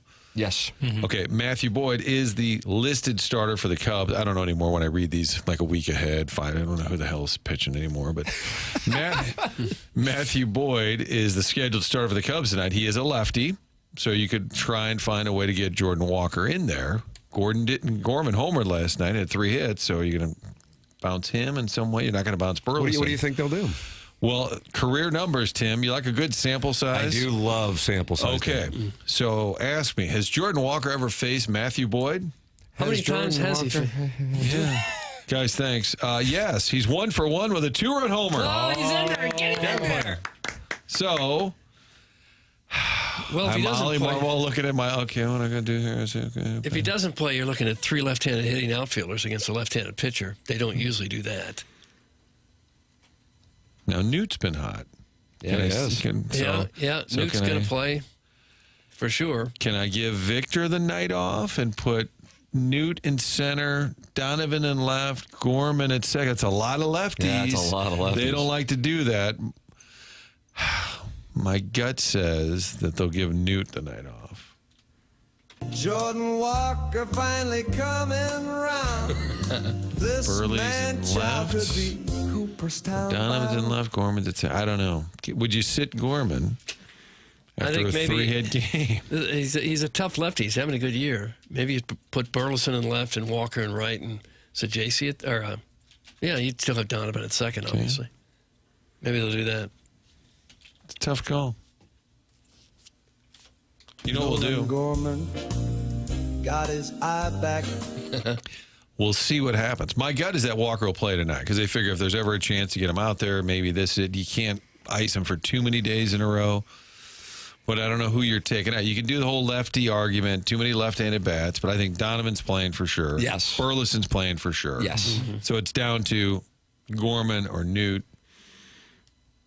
I'd want Newt in there the way he's swinging. He runs hot and runs cold. Not Gorman. I'd still rather have Newt. Against the lefty, Gorman probably would be the guy out, I would think. I think we've come to a consensus, Martin. There it is. I think we have workshopping. Great job workshopping, fellas. Mm-hmm. I will text Oli with the suggested lineup. We have come to a conclusion. One person we know who will be out there tonight in downtown St. Louis is John Gruden, true friend of the show. He is going to be throwing out the first pitch, Martin. And here is what he had to say yesterday making that announcement. You know, a while back, I was in St. Louis, and the Cardinals were 14-19. So I got my rally necklace. I put it on my neck, and guess what? The Cardinals won 9 straight games, and now they're 43-36. 3.5 games out of first, and the Cubs are in town. And the first 20,000 fans, they get their own rally necklace, and we're going to put it on the Cubs, and we're going to close in on first place. So tomorrow night, I get to throw out the first pitch, and the first 20,000 fans, they get their own rally necklace. Be there Wednesday night. If you're sitting behind home plate, have your head on a swivel, because I could throw a rocket that's a little off target. Love you guys. Can't wait to see you. Go Cardinals. Nolan Arenado, Lars Nootbaar, Brendan Donovan. I love our 4-6-3 combination. Mason Wynn, Nolan Gorman. We got Contreras. He's hot. And we got Sonny Gray. Let's freaking go. Can't wait to see you. Go Cardinals. I love Busch Stadium, and there's nothing like a ball game in St. Louis. How about that, Doug? He seems fired up. Contreras, I like that. He feels like he's always about to wrap it up. Then he just kind of keeps going. Then he's done. That was a great ending. Then he just keeps going. My understanding is he's stopping by the Blues as well. He's going to unpack some boxes with the new year. So it's a 2-for-1 trip. He wants one of those jerseys. Probably. Yeah. Wants one of those hats that Tim was wearing yesterday. Yeah, that's a sharp lid. Mm-hmm. I didn't realize it tied in with the necklace. That's the giveaway. Yeah, the rally necklace. Got the Gruden bump? Well, how about this? I didn't know this. Paying John Gruden to do commercials is what the Rams money was allocated towards. That's from Tim's Toothless Bottom Boy. They finally decided what to do with it. That's what they're doing with it? Could be. $450,000, I think, went to that girl who was involved in the car wreck and sued the city. Yeah, I think she got about terrible. But apparently there is a cap on what government entities have to pay. Because that sounded horrible. But that was it. I know the story was horrific, but then that settlement didn't seem to, because the report on Fox 2 was that she had $2 million so far in medical bills, and that the settlement with the city was $500,000. That sucks. Yeah, it really does. Per texter, I haven't seen this, and I apologize if it's out there, that the Cardinals have announced that Garrett Hampson's going to be starting. Let me take a look. Per Derek Gould, he writes that the new guy, Hampson, will be starting. So stupid. That's from the Pirates beat writer. At second base?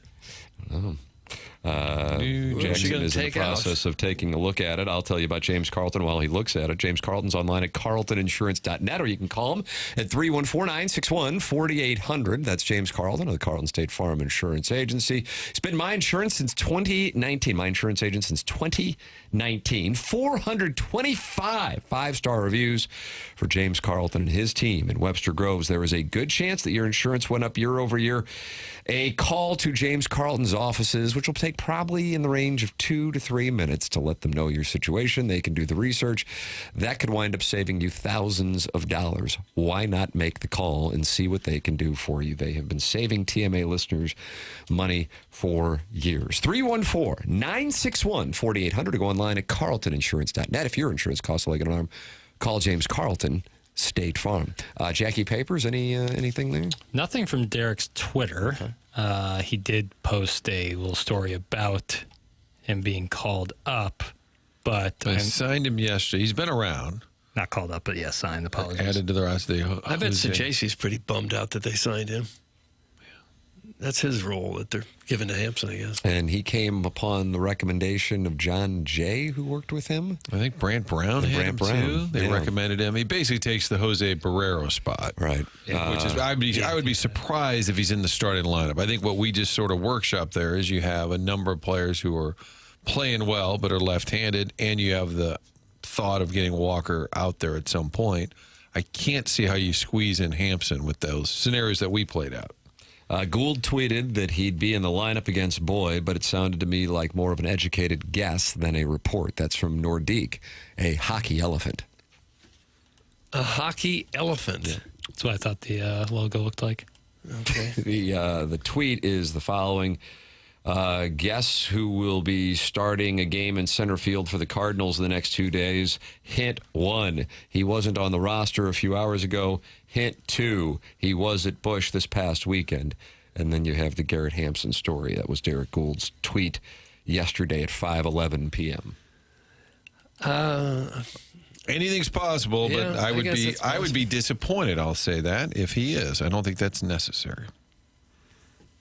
But we'll see what happens, Doug. I guess they don't want Scott in there against the left-handed pitcher. But that would mean there's probably not a spot for Walker, unless, I guess he could DH. Or put him in right and have Burleson DH. Where's Ciani? Oh, gosh. From the 217. I think he's at AAA. I believe so. Just trying to figure it out with the bat. Clamoring about on this hot streak. Great center fielder. Was it a serious text? I don't know. Tim, I loved that hat yesterday. The Blues couldn't have asked for a better model. I ended up buying one myself. What size kid's hat did you get? Thanks. That's from Gooner Reloaded. He needs to stop it. God, there was a text earlier that said Tim's right about being right. I agree with Tim just because he's great, and he told me that the show is great, so I just started watching. Lemming! It's great. It's a lemon right there for you. Can we get a audiologist sponsor here? Because I have lost some hearing. Martin's losing hearing from the gong strikes. The program is called TMA. It is presented to you here by Brown and Crouppen. You can participate in a wide variety of ways, calling in, texting in, YouTube chat on the TMA STL YouTube channel, and Design Air Heating and Cooling email of the day, the morning after, at InsideSTL.com. Doug, I rarely... I'm going to tell you what to do or what to think because I know that is something that you're passionate about. Yeah. But you are going to want to make sure you stick around to hear the audio that we are going to play on the other side of the commercial break. Okay. That's all I'm going to tell you. I'll stick around. Yeah, I don't have You were going to leave choice. otherwise. Yeah. I think you were going to bolt. It's coming up next, TMA 101 ESPN.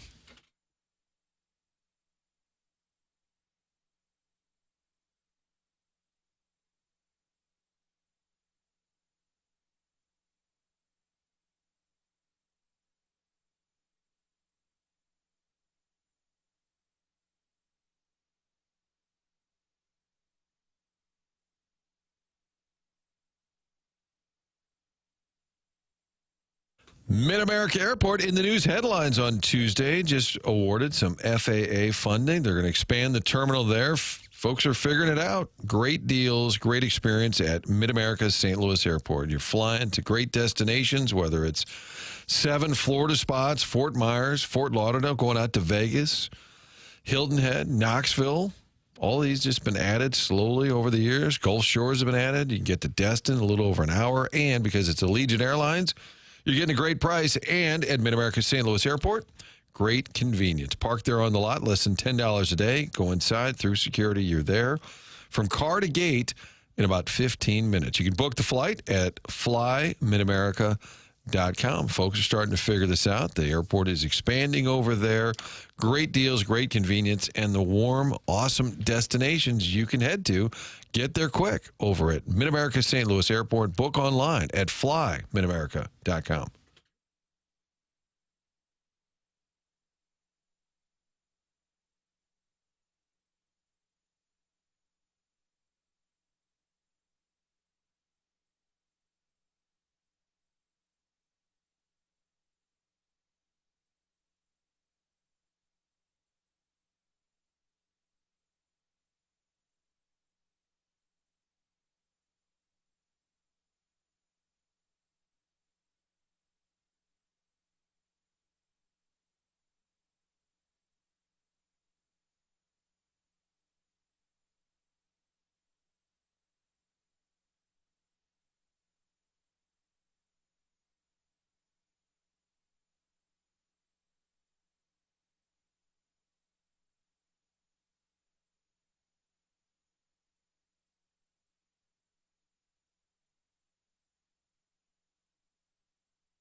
Oh, Doug.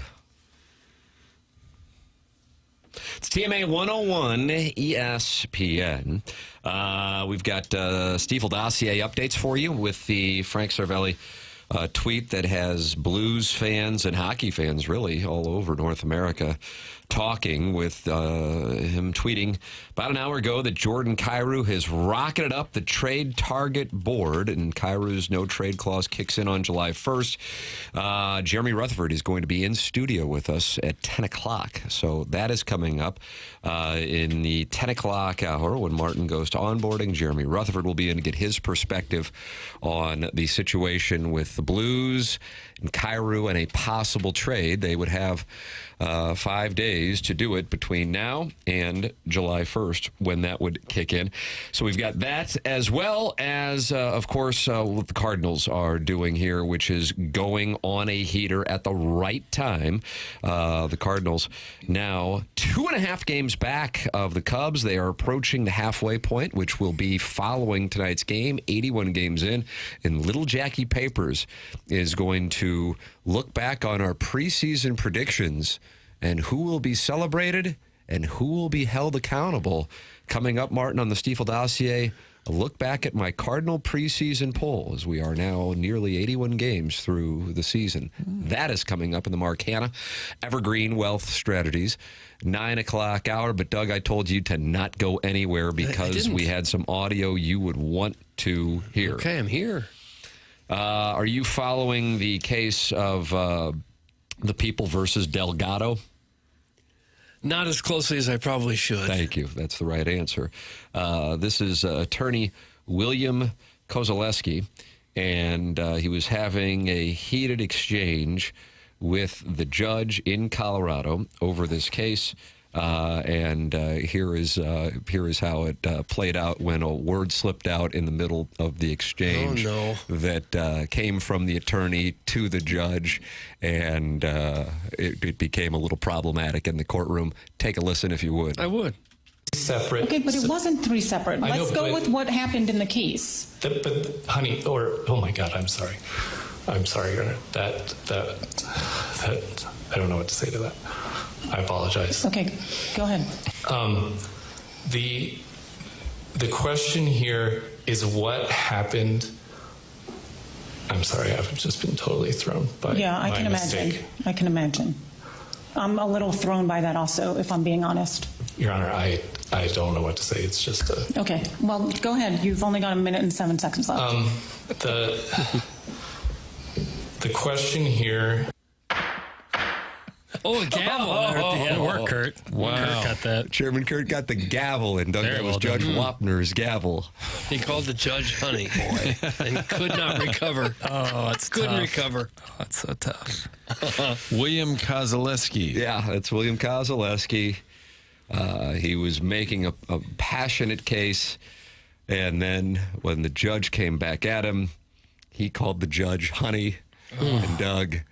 he didn't know where to go from there. No. Oh, that was his. 67 seconds left on the clock. And if he is your attorney, the last thing you want to see is him turn into a blubbering mess in front of the judge. Yeah. Oh, boy. That happened when you were like in elementary school. You'd accidentally called the teacher mom or something, and you just want to fall into the earth with embarrassment. I can only imagine what it's like in a courtroom. I'm sure it's not easy to think on your feet in that moment.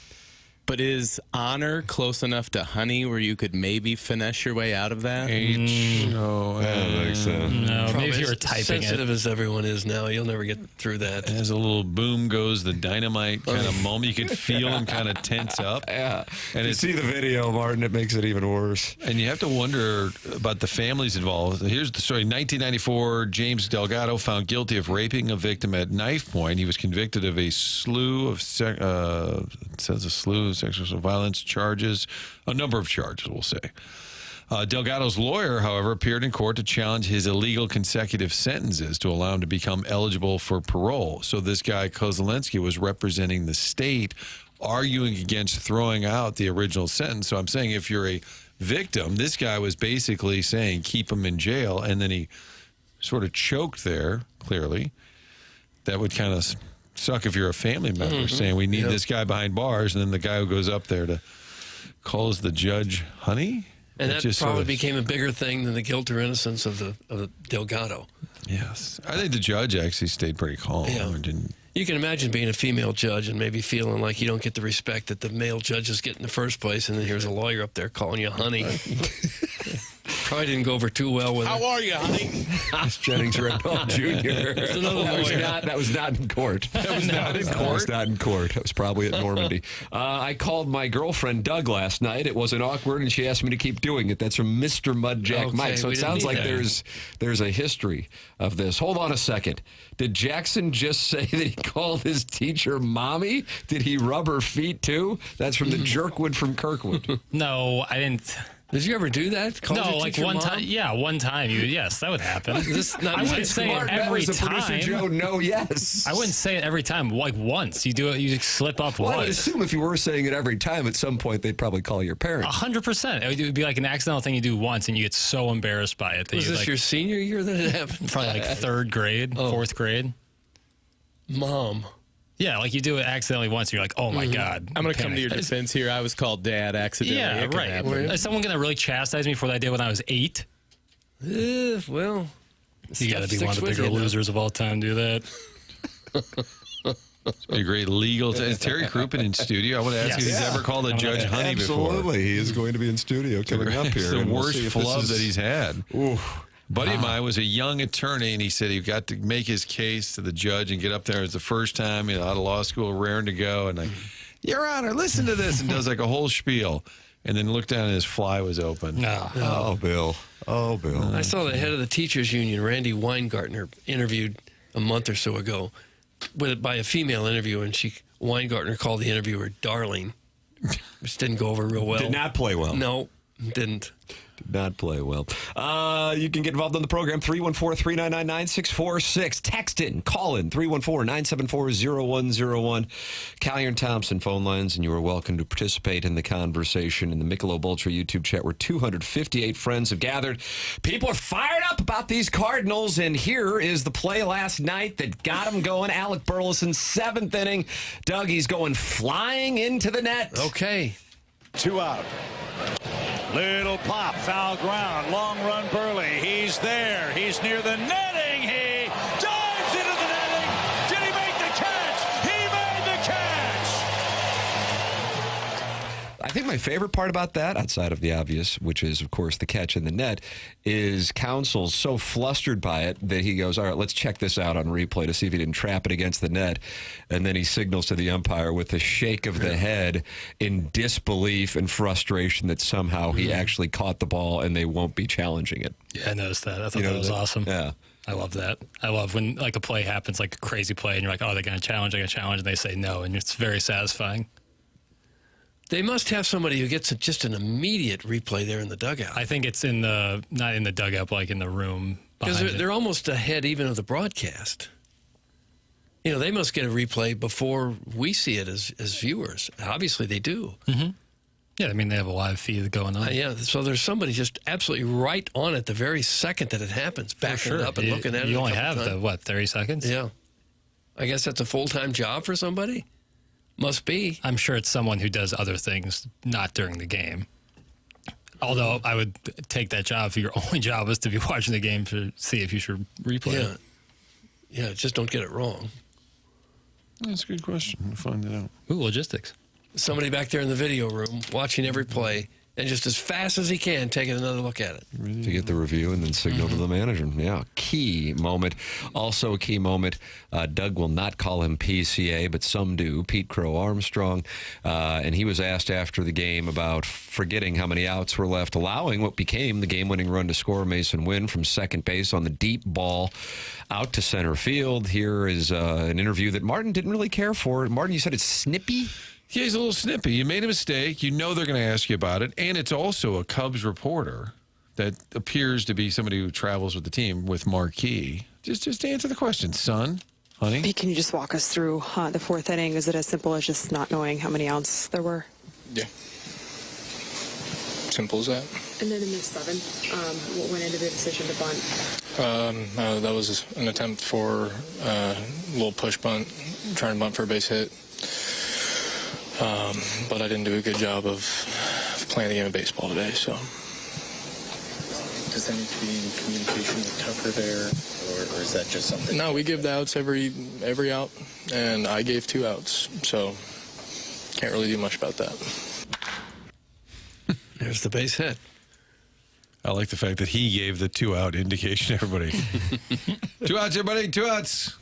Pay attention, 2 outs. And he catches the ball and just And they didn't question him or anything. Do we at think that point? Stephen Wildwood yelled with the megaphone as he made the catch, and that may have distracted him? I'm going to be on the balcony tonight if all goes You well. are going live from Stephen Wildwood's balcony tonight? The only thing that could derail it, and we've been in communication, if the game runs really long, I need to be able to get a little post-game interview and then make it over there, get up the elevator, and get to Steve's balcony. But the plan is to be live from the balcony for a little sports report tonight. And the games have been ending. I mean, I think it ended at 8:56 Monday, like 9:10 or so, 15 last night. So we should be in good shape. Chairman Steve says he's raring to go. I think he's going to nap just so he can stay up till 10:30. Oh, for heaven's sakes. But looking forward to that. Yeah, we may even talk about the story of the megaphone. But that PCA, by the way, you make a mistake, just own it. Just answer the question. It's a Cubs reporter. It's a friendly fire. It's fine. Snippy. Stephen Wildwood making a 2-Fox debut coming up tonight. And that's what time will... Between 10:30 and 11. Nice. Stephen Wildwood. Manhattans have been promised. Nice, nice, Not during the show, though. No. Well, will you be able to work there till 11, have a couple Manhattans, and still get here on time tomorrow? Oh, I wouldn't have a couple. Maybe just a slight sip. Okay. Just a sample. Just a sample. Just to be, I don't want to be a rude guest. Because he'll probably have food for you, them snacks. Well, he asked me what the budget was, and I'm a little concerned he's going to give me an invoice. Stephen Wildwood says, I was yelling at Pete Crow Armstrong with the megaphone, how many outs are there, Pete? And I know he heard me. Doug, if you ever are down at the Cardinal game and you see a guy up there, was he on the 21st floor? Screaming with a megaphone. That is the 2023 TMA Listener of the Year, Steve in Wildwood, who will be on the 2-Fox tonight between 10:30 and 11. I would imagine the bleacher fans will let Pete Crow Armstrong hear about it tonight, too. Yeah. He won't be able to live this down for a while. For the next 2 games, anyway. Sharon and Clayton's not happy with Martin now. He did answer the question, Martin. It was an embarrassing moment that somehow cost his team the game. What else are you supposed to say? Sharon and Clayton star the Real Housewives of TMA. A number of people have said that. The beer rower, I didn't hear anything wrong with that answer. It was short. Might flirt with Kurt. He answered and owned up. Why are you so pissy, Leon? Why are you so pissy? I'm not. I'm just answering your... Yeah, you are. Whenever I ask you a question. I gave you an answer. Not very good one. Martin, I disagree with you. I don't think PCA was snippy at all. I think I was answer you expect from somebody that just majorly screwed up more than once. I just think it was a little too snippy, especially with the Cub reporters every day. Just give an answer. Oh, I know it was bad, made a mistake. I get it. He's pissed at himself. I thought it was a little too snippy. Move on. Quick piece of news here, Doug. The St. Gabriel 7th grade girls are playing for the CYC City County Softball Championship tonight. Tell them good luck. That's from the Mound City Madman. That email was just sent in to TMA. You don't have to tell them good luck. They've already won it. Whoa. Fungo's umpiring, probably. Oh, my goodness. So I would imagine that the banner's been printed up already. Oh, my goodness. Wow. Mm-hmm. Martin. Sometimes it works that way there. That is damning is what that is. So we're covering 7th grade girls softball now? St. Gabriel's. I guess we should. Thank you. What the hell's your problem, Doug? Fast pitch. You think you could hit 7th grade fast pitch girls softball? I'd sure like an opportunity. Can we get video of that, please? Terry Croupen's going to be in studio. Jerry Rutherford's going to be in studio. Then we have the Design, Air, Heating, and Cooling email of the day at 10:45. All that's coming your way on the Morning After 101 ESPN and the TMA YouTube channel.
This is Jackson with a Sports Center update brought to you by Saliga Heating and Cooling. This just in, the Atlanta Hawks, Boston Celtics, and Brooklyn Nets agreed to a 3-team deal Tuesday that sees Celtics center Kristaps Porzingis and second-round pick to the Hawks, while Terrence Mann and Atlanta's number 22 pick will head to the Nets, and finally Georges Niang and a second-rounder will land with the Celtics. Sources have told ESPN's Shams Charania. That was another Sports Center update brought to you by Saliga Heating and Cooling, a Daikin heating and air conditioning dealer.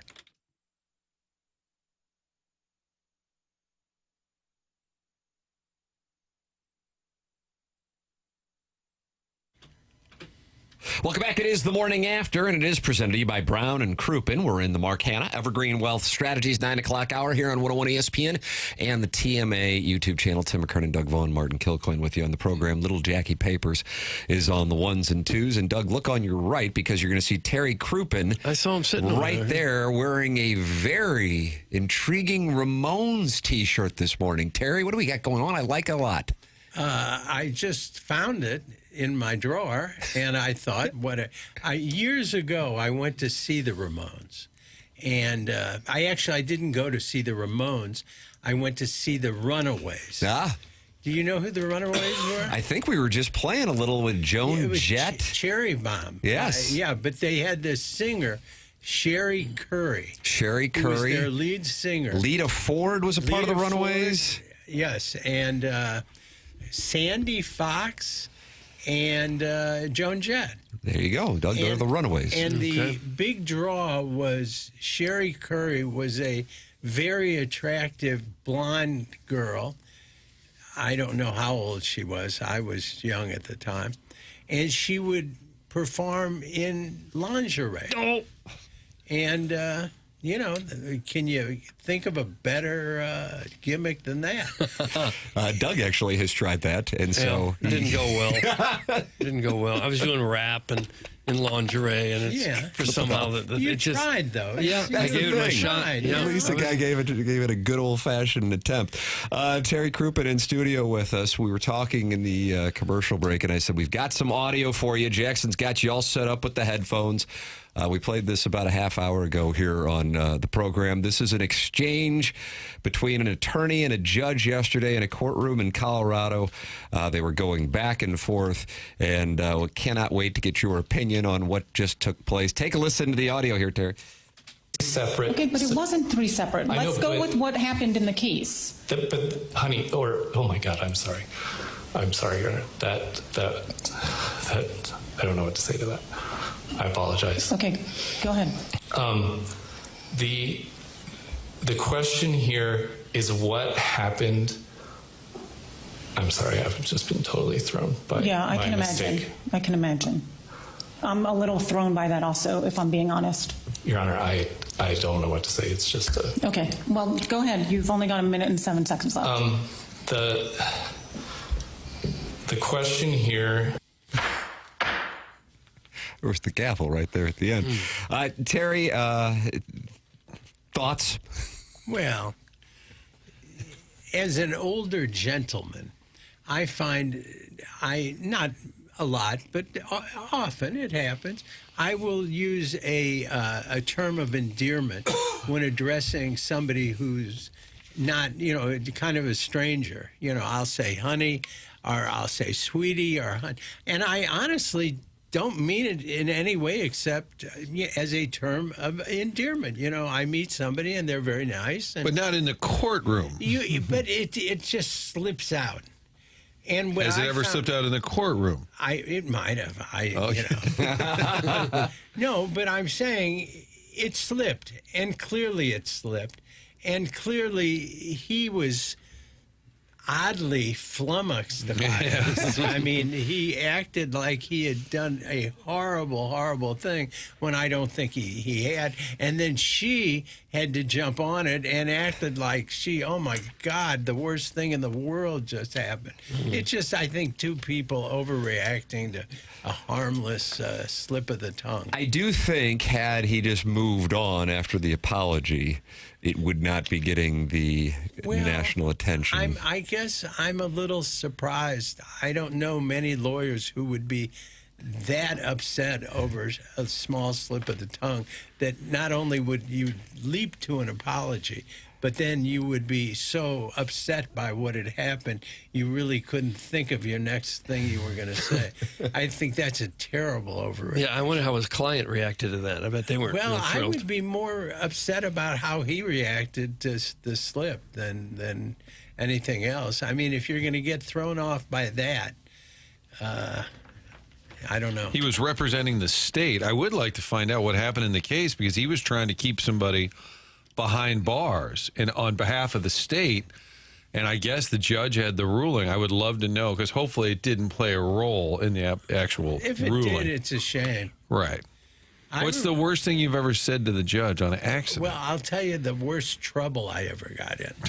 I had, like most people back then, I had grown up on Perry Mason and shows like Raymond that. Burr. And I was trying a case of second-degree murder. And I was pretty sure that the witnesses for the state, while they said it was my client who shot the person, it just seemed like it didn't make sense that they were so positive by the way it happened. You know, apparently he jumped out of hiding, he shot somebody and walked away or ran away, and I just didn't believe it. So I talked one of the deputy sheriffs into leaving my client in the cell and bringing a relative of his out instead to sit in the defendant's chair, because I was pretty sure they were going to identify whoever was sitting in that chair as opposed to the actual criminal. And when I brought him out, sure enough, a young kid was one of the main witnesses, like 10, 11-year-old kid. And I said, now, is this the man who, I did the typical Perry Mason type thing, which I had seen 100 times and thought it was fair game. And the kid said, yes, that's him. And I said, now, I want you to step back for a minute. I want you to be sure, because this is very important. I set him up to make him just look terrible. And he said, and then finally I said, well, would it surprise you if this man, and they brought my guy in, and he said, you identified the wrong person, And it got the guy off, but boy, the judge, who I really respected and I really liked him, and he meant a lot to me. He was so disappointed. He said, "You've made me look foolish. You've made the court look foolish," and he was very hurt. He was mad, but he was hurt more than anything, and I felt terrible. But it worked. And then they said, "You've been watching too much Perry Mason, Crouppen." Yeah, I know, it's true. And I just had seen it so many times in court, in courtroom dramas, that I just assumed it was a legitimate technique. Would you do it again? Well, I don't know. I got the guy off. And was he guilty? You never know. Oh. That's a fair answer. Well, you don't. What happens is... Do you tell them not to tell you? If your client comes in and says, I want to tell you exactly what... They're like, don't tell me. I don't remember if we did that. I think most of the people I represented were smart enough to know that, everybody in jail is innocent. Shawshank Redemption. They have a story, and a lot of times, what happens is it's not that they're the wrong person, but a lot of times they're overcharged. You know what I'm saying? They make the crime worse. Right. I follow you. Yeah. And no, I haven't done that for a long time. So you're saying they're overcharged, meaning then they'll give up on those and then the compromise. They'll charge them with more serious offenses than they actually did because they want to give them more time. And what's also interesting is if I went back today, there seems to be crime families. In other words, you'll see the same last name on a lot of people. I won't mention the names, Crouppen. But no, but it's really true. You see the same names over and over again. Yeah, but it's a family business or something. It's a family business, right? No, it's. I'm just very surprised. The judge, all that. This shock that she's been called honey. You know, like how bad can life get? You know what I mean? No, I think that's a silly exchange. Yeah. She should have just brushed it off. Yeah, of course. I mean, especially the way he did it.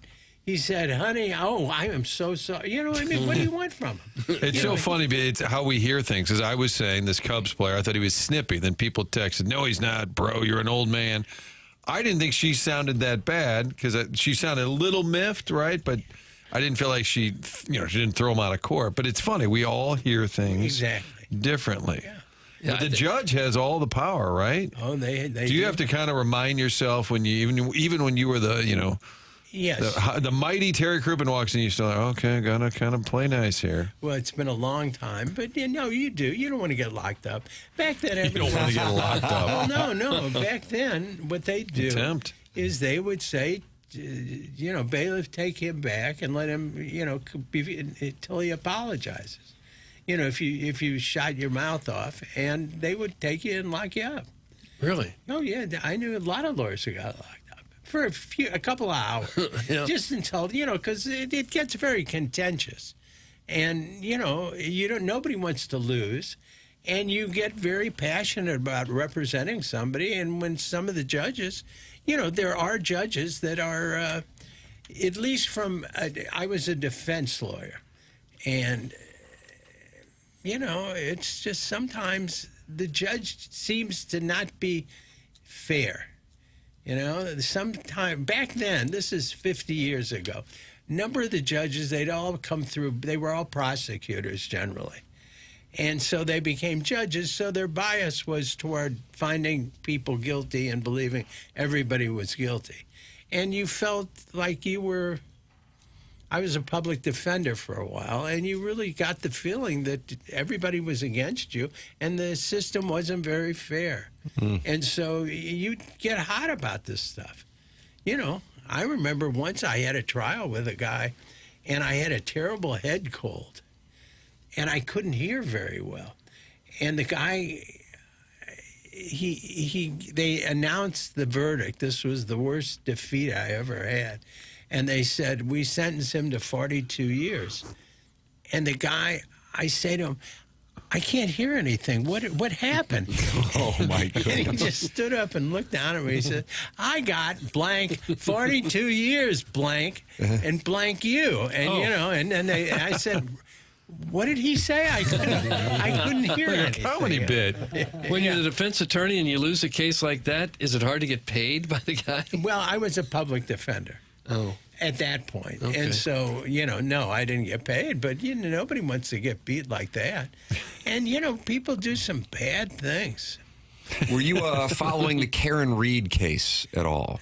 No, but I know the name. If you tell me a little bit So about the Karen Reed case, she was just acquitted last week. There was, a Netflix show about it, and she was accused of... a policeman? Policeman, yeah, who was her boyfriend. And what she was only found guilty of was a DUI, essentially. Oh, yeah, she ran him over or something? Correct. And the case got national attention because she was saying that his fellow police officers were actually the ones who did it, but she was the one that was defending herself. And so last week, she was found not guilty. If you do a lot of criminal law, it's very hard for anybody to make up a story that you think couldn't have happened because you see everything happen. I remember there was a murder case here where the big issue that made it a big headline was the guy had some fried chicken with him, and he had dipped the chicken leg in the blood of his victim and ate it. Yeah, I mean... No kink shaming. And, people are capable of anything. Oh, yeah. There's a lot of evil out there for sure. Yeah, and a lot of stupid. A lot of stupid and a lot of evil. Yeah, there is. If your kids ever get in trouble at the house, then they would say, oh, Dad, I didn't do it. And here's why. Like, no, I'm not buying this. I've heard it all. No, it's true. But I did have the guy who I was just talking to you about that I used, and the witness who wasn't the guilty, he used to call the house all the time. And my kids got to be friendly with him because he would talk to them when he called from jail.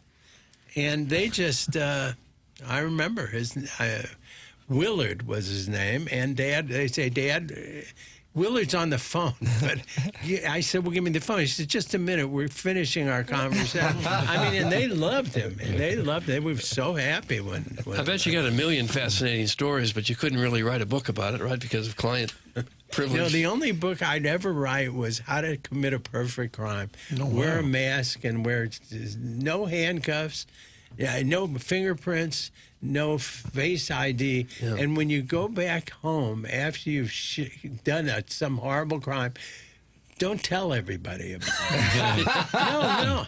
That apparently is a problem. Let me tell you, if people wore masks, and if people wore gloves, and if people just shut up about what they did, they would never solve a murder. The only way you'd ever catch anybody is if you happen to walk in while they were doing it. Really. How'd the fish get caught, Terry? Yeah. Opened its mouth. No, that's true. No, but that's the thing. I remember talking to the big homicide detectives downtown, and they said, you can't believe these people do the worst things, and then they go home and they tell everybody, and because they're kind of jerks anyway, people are more than happy to turn them in. And he said, if we didn't have people calling us and telling us who did it, we'd never solve a crime. Well, people who are stupid enough to be criminals are stupid enough in every phase of their life, I'm sure. I guess. Although I have great respect for criminals because they can hurt you. Oh, well, that's true. Great respect for criminals. Clip that off. People are loving the segment here, Terry. They're enjoying the stories. You got a bunch of them, I guess. That's for sure. Yeah, I've been doing this a long time. Terry Crouppen here with us on TMA. Brown and Crouppen is the presenting sponsor of the program online at brownandcrouppen.com. 314-222-2222. Doug and I were right down by your offices, right across the street, for a wedding this past Saturday. Oh, La Verona on the Marketplace. Oh, really? Yeah. Doug was the officiant, by the way. One of our guys got married who'd worked with us for years. And are you what is it? The I'm a Universal I like the reaction. I thought you were a rabbi. Yeah. I knew there was something rabbinical about you the Very first much time so. I met you. I like that word. No, you just go online now and you can get certified. What is that? Used to be the Universal Life Church. That's what it is. Yeah. It takes about 10 minutes. My son married Ed Herman. Oh, really? In Mexico. So, Ed Herman married my son in Mexico. You mean he conducted the ceremony? Not that there's anything wrong with any of those scenarios. You're saying and I wonder if my son's actually married. Because that isn't legit. I mean, when you introduce a lawyer doing the ceremony and a foreign country involved, chances are you might not actually be married. He's probably married in Mexico at least. That's right. That's why. Is that why he never goes to Mexico? No, I don't know. From the 636, I'm sitting in my office as a criminal defense attorney, and this is amazing.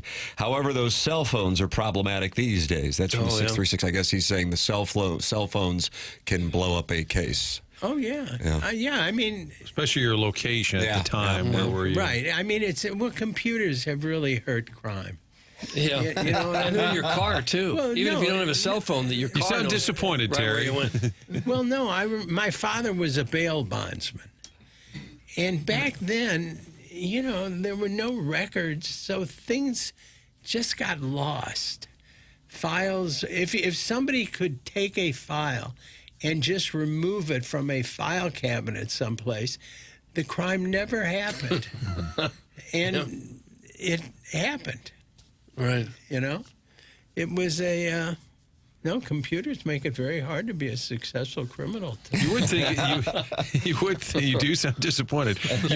You would think in this day and age people have figured out leave your cell phone at home so that when they trace it, like, oh, you were home the whole time. But yet your they always... your car still tracks you. There's Okay. a computer in your car. Well, don't that take knows. your car. No, you can't do that either. Don't Uber. Once again, be on foot.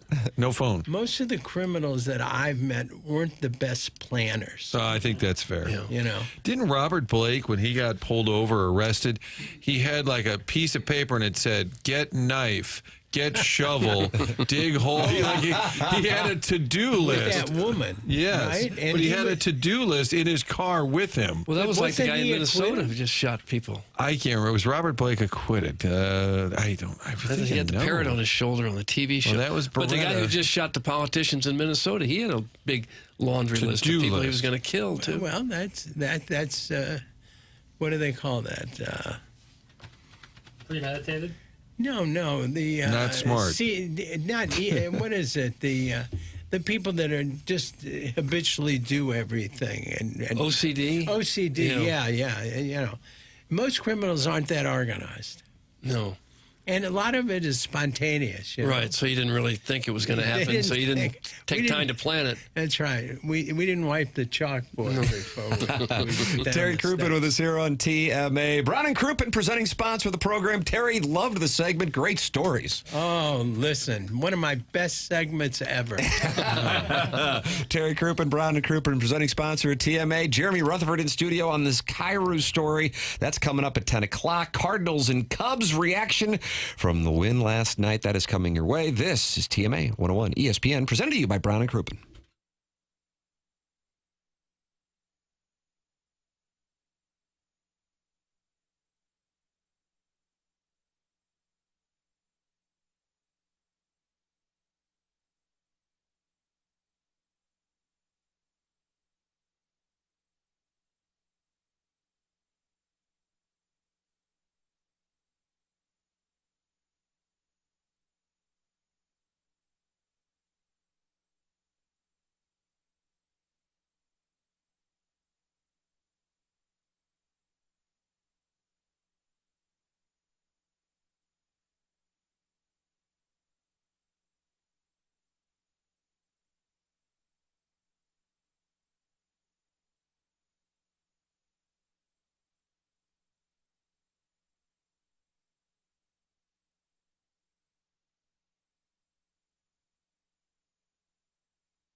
Jackson's giving the people Ween real nice like, too.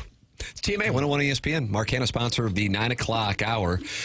Doug, Jeremy Rutherford, I just saw him in the hallway. He is going to come down here and join us right at 10 o'clock with this Jordan Kyrou story. For those of you not familiar, Doug, because the listeners, they cycle on and they cycle off. Okay. Frank Saravelli, Martin, you would call him an NHL insider. He is the president of the Hockey Writers Association, said Jordan Kyrou is rocketing up the trade targets with that trade deadline for his no-trade clause coming on June 30th. That's the amount of time the Blues have to move him without his no-trade clause, which would start up here in 5 days. And he is now number 2 on the trade targets. So the Blues possibly looking at moving number 25. Jeremy Rutherford will give us his insight and opinions coming up at 10 o'clock on the program. Most of the program has been on the Kyrou story in addition to the Cardinals and the win last night. That's what's coming up here on the Stiefel dossier, and I can't wait to get to this one. Little Jackie Papers.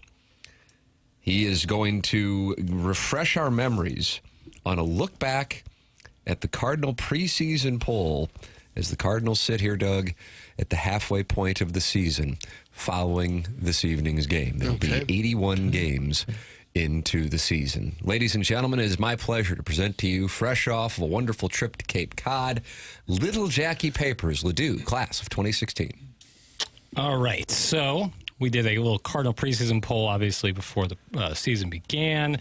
My first question in the poll is, what position player do you think needs to advance in 2025? Doug said Jordan Walker. I think that's what I said. That's what I think I said. Tim said Jordan Walker. Martin said Lars Newbar. I think I was just trying to be different. They all need to. Much of the team needs to. But I would argue that Newt's a little further along in his career, and you'd like to see him take a bigger step. Then the question was asked, what pitcher needs to advance in 2025? I don't even remember taking this quiz. Is this as in needs to for the team to be competitive? Yes. For their own? Well, for the betterment of the franchise going forward. All right. Doug said Andre Palante. Martin said Quinn Matthews. Tim said Tink Hentz. So I win that one, right? Well, I don't know if anyone's winning or losing. Well, Palante's actually a contributor. Yes. Tim and I read that question differently than Doug, I think. Like the future of the franchise. Maybe by late summer, one of them emerges. Now, here's some where you can be right or wrong. When this is obviously only halfway through the season, but who do you think will be the leader in home runs in 2025 for the St. Louis Baseball Cardinals? Doug said Alec Burleson, who is one behind the lead. Martin said Ivan Herrera, who has obviously dealt with injury. So, I'm sorry. No. Martin said Wilson Contreras. My apologies. Oh, I was tipping my cap to you for the Herrera answer. We'll get back to Herrera in a moment. What was the question? I'm sorry. Leader in home runs. Wilson Contreras is tied for the lead with home runs with 10. I said Contreras. Yes. Okay. We'll get back to Mr. Herrera. Why do we have to get back to it? Why can't we deal with it now? Because that's coming up next. Come on, honey. Tim said Alec Burleson. So pretty. Now, who do you think will be the batting average leader in 2025? That's where Martin said Ivan Herrera, and he is accurate. How about that, Martin? Is currently the batting. That's why we're getting back to him, Doug. Yep. Now, granted, but does he qualify? Does he have enough at-bats to qualify? 150 at-bats, I would think 150 is enough to qualify. Does it? Well, for Jackson's preseason poll. Oh, for Jackson's preseason. He actually just hit it. It's a 150. So you have your own metrics? Mm-hmm. Yeah, the Vaughn scale or whatever it's called. Doug said Alec Burleson will be the batting average leader. Get a shot. Not too far off. He's a 303. He's actually, if you consider guys with over 150 ABs, he would be second because Pozo and Sajaci have a higher batting average. Did any of you pick Pozo to be the batting Did anyone leader? know who Pozo was before the season? And Tim said Brendan Donovan, who's also there. Would technically be third for guys with more than 150 AB. And then the final question I had in my preseason poll was, will Arenado be a Cardinal by season's end? All three of you said no. How about that? Yeah. You might have to eat that one. Yeah. Not for sure. I was going to ask this question in the 7 o'clock hour. I don't see it happening at this moment, but one of the, from my standpoint, advantages to human behavior, but I suppose you could call, because you can take advantage of it, but flaws to human behavior is overvaluing that which just took place. We call it the Mike Greenberg prisoner of the moment.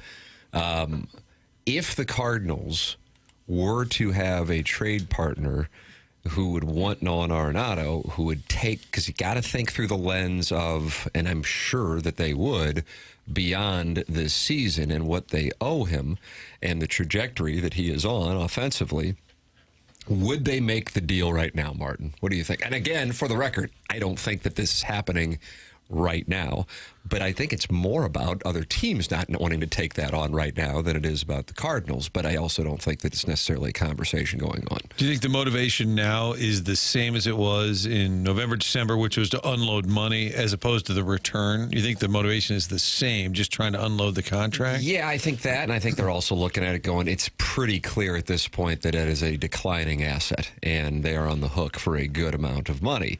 The issue becomes, would Arenado want to go? I don't know if maybe his perspective has changed, because keep in mind, just like we saw with that Astros deal that he killed, you have that element of it. And then, of course, what team would want to pick up that financial responsibility that lingers out there? And then if you want to look at it from the business side of baseball, what that would say to the fan base, because that that was going to piss off some fans this offseason if/when that was going to happen. Had Bregman not gone where he went, he was going to the Red Sox. And so what would that say to the fan base if you traded Arenado? I guess it would be easier to digest if somebody emerged and you had to get him into the lineup and you didn't have a spot for him. So I don't know if like Gorman goes off on some kind of heater. Garrett Hampson emerges and starts playing third. Becomes a fan favorite, sure. I think it's a very complicated, because he can still say no. Right. We saw that in the offseason. And because you have a fan base who, I think he's kind of if there were people that were down on him, even though he's not hitting a ton, I just think his energy, his defense, I think there's a reconnection there for those who maybe weren't on board with or down on him. So now you'd have to tell your fans we're moving on. You'd have to find a willing partner. You'd have to get him to say yes. I think it's getting more and more complicated because they're playing decent ball and because he's not tearing it up. It makes it really tricky. So I think it's less and less likely. And it sounds like he was enthused. Here's what he had to say following the win last night. I mean, this is of note. He had that barehanded play and finished off the game. And he was talking it over following the game and talking about how he just wants to be in a spot where he has a chance to win, and he loved the energy last night and the performance of the team. I like playing baseball like this, against the Cubs. Games matter, as you get older, that's what you want to play for. You don't want to play games just to play games, individually I've accomplished some things in this game, and I just want to accomplish something team-oriented, special, and win a World Series. So, games like this, it's easy to wake up, this is the most excited I've come to the ballpark for this series in about 2 years. So, it's just fun playing games like this against the Cubs. There you go. Doesn't sound like a guy anxious to move on at the moment. But if they could find another team that wants him, where he would waive the no trade, I think the Cardinals would trade him.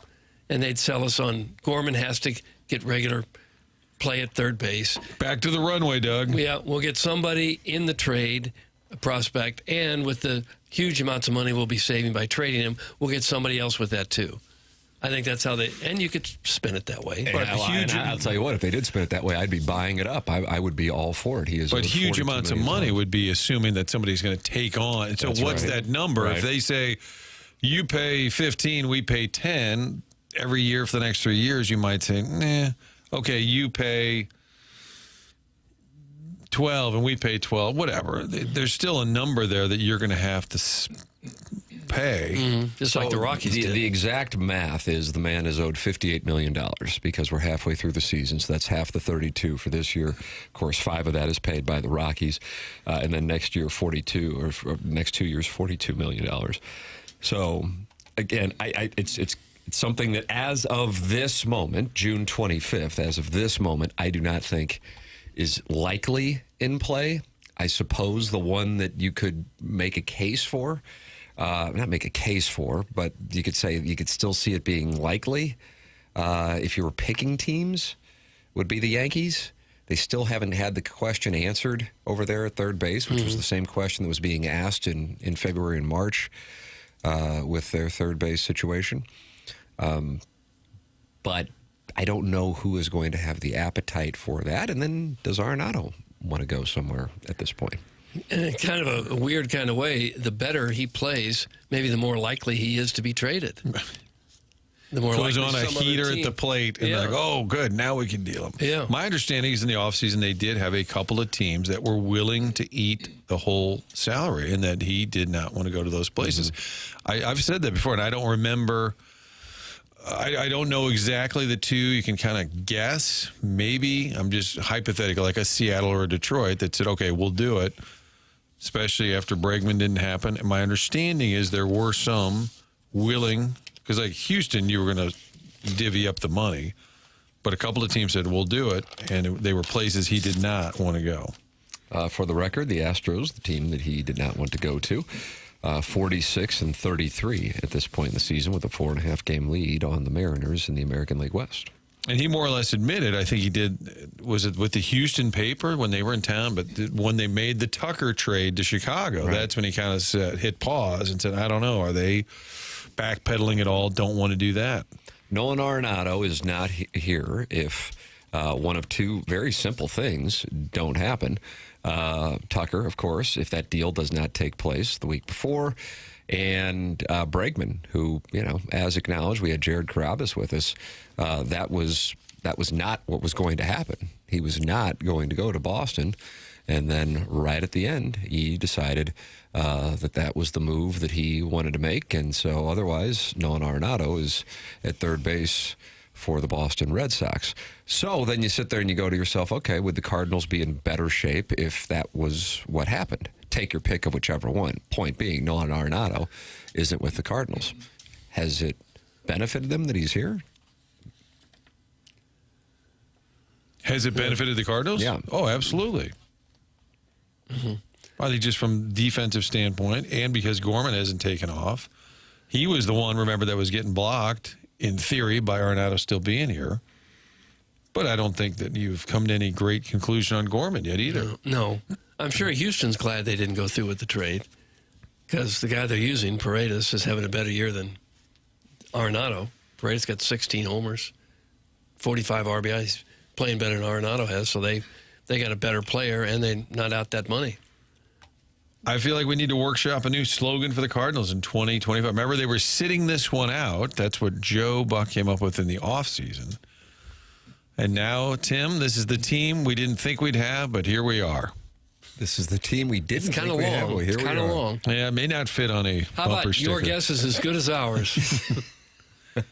Teams love to tell you nobody believed in us. Nobody. Well, actually, the front office didn't think you guys would be great. We'll be okay. What was the off season? Mo had a line where what did he? It was at that October press conference where Heim was whisked away in the Post Malone hatch, secret hatch. But he said something about, we'll be good, but we'll see. Or what was it? Do you know what I'm talking about, Jackson? Just don't say runway anymore. No. We've played it, nonetheless. Gorman hasn't taken off, but he still has a better OPS than Arenado. That's from the 618. That's fair. Yeah. Jordan Walker was taking ground balls at third base the other day, which is interesting. That's from Cuckleberry Finn. Oh. He just doesn't look like a third baseman to me. He looks like he's almost too big. Like he wouldn't have some of the agility to race in and barehand a bunt and throw off balance behind the back. Maybe he can do it. I've never seen him do it, but I don't think I've ever seen a third baseman that big. Alec Boehm. In Major League. Alec Boehm is 6'5". And Roland was a tall guy, but he was a little more on the lanky side. I don't think they're as big as Walker. Not to say he can't do it. Just say I don't think we've seen him over there yet.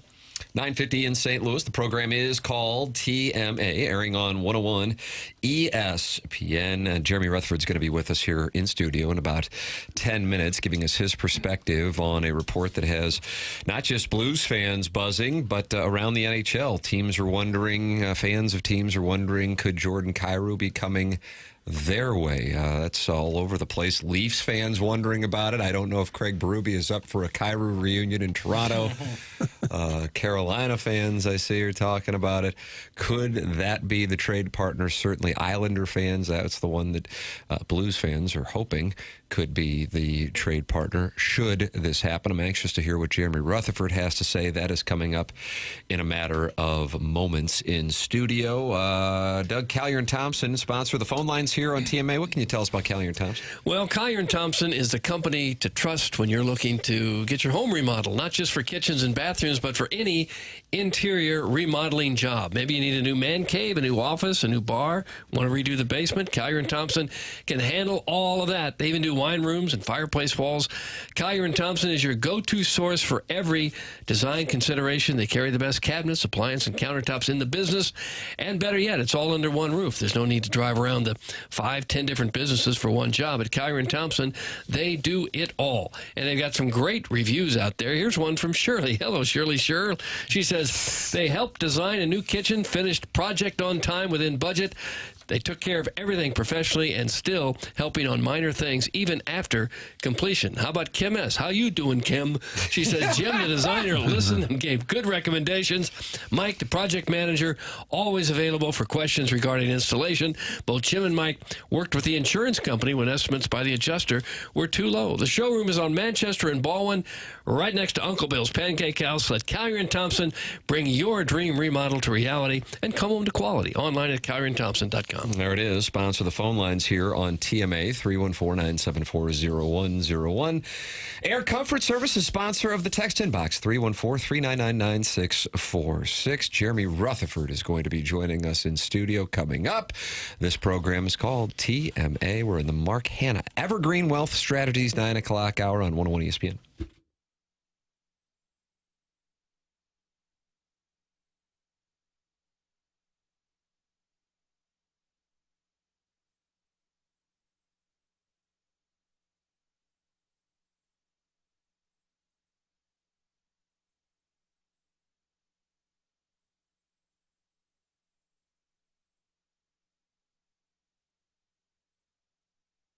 Together Credit Union partners with the St. Louis Zoo, and they want to let you know that the zoo cares for about 12,000 animals. That represents nearly 450 different species. The zoo's impact on wildlife conservation, it is significant. That's why Together Credit Union has teamed up to offer the exclusive St. Louis Zoo debit card. You can get that, and then when you use it, they'll round up the change from all your transactions and donate that to the St. Louis Zoo. Your donations help further the zoo's mission of animal care and management. That zoo debit card also comes with some perks here. You're going to get special zoo membership that gets discounts, attraction tickets, parking perks, and more. If you sign up now, you'll get the Sea Lion plush toy as well, along with that cool zoo debit card. How do you get it? Pretty simple. Open it up, open it up a give back checking account at togethercu.org. Just stop by any of the 14 local branches around town. Together Credit Union teaming up with the St. Louis Zoo. Get that debit card today. Don't wait. Sign up today. Visit togethercu.org for full terms and details. Together Credit Union is federally insured by the NCUA.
What is the reason for hearing the great Barry White?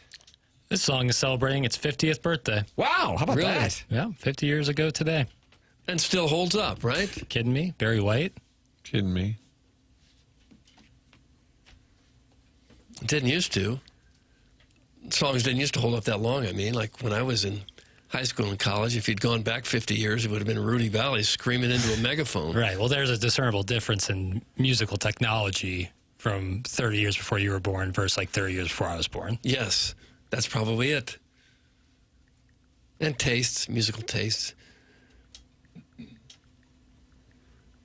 Jake in St. Genevieve says in the Michelob Ultra YouTube chat, I can think of at least 5 plays Arenado made this year that saved the team the game. How about that? Yeah, I think his defense is going up a notch from last year, and they've been he's had clutch plays. He's had some big swings, too. I know his numbers aren't great.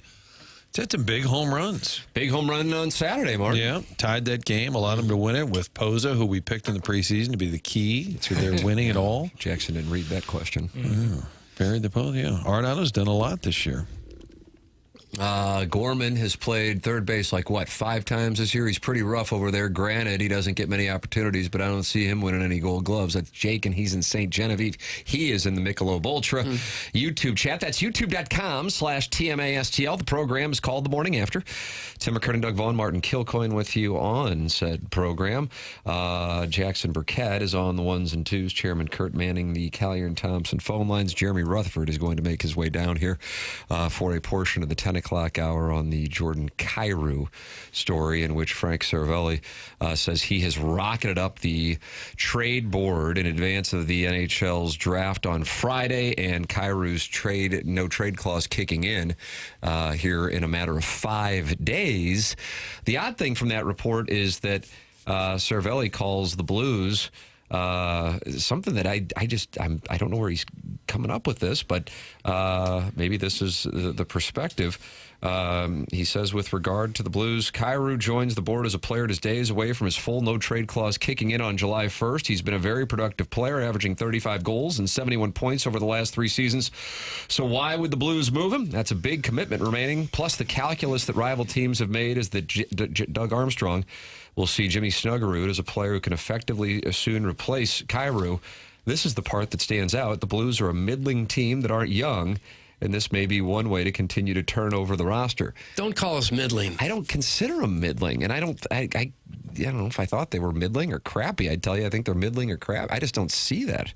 And I don't think that they would be viewed that way around the league. So there's that point, and then there's also that they're not young. I disagree. They have some older defensemen, certainly, and they have some needs, in particular, at center. But Neighbors, Holloway, Broberg, Snuggerud, maybe Dvorsky in the mix. That's a fair amount of and Thomas is not that old either. Right. I don't get but hey, whatever. Just because he writes it doesn't make it so, but we'll see what JR has to say regarding the Kyrou conversation, because that is now moving into mainstream St. Louis sports discussion here this morning, and we'll look forward to seeing what he has to say when he joins us coming up in studio. Martin, you are headed to onboarding with Heim Bloom. What are you guys working on today? When people tell you to step off, bro, what's the proper response? Oh, wow. We're going to workshop that a little bit.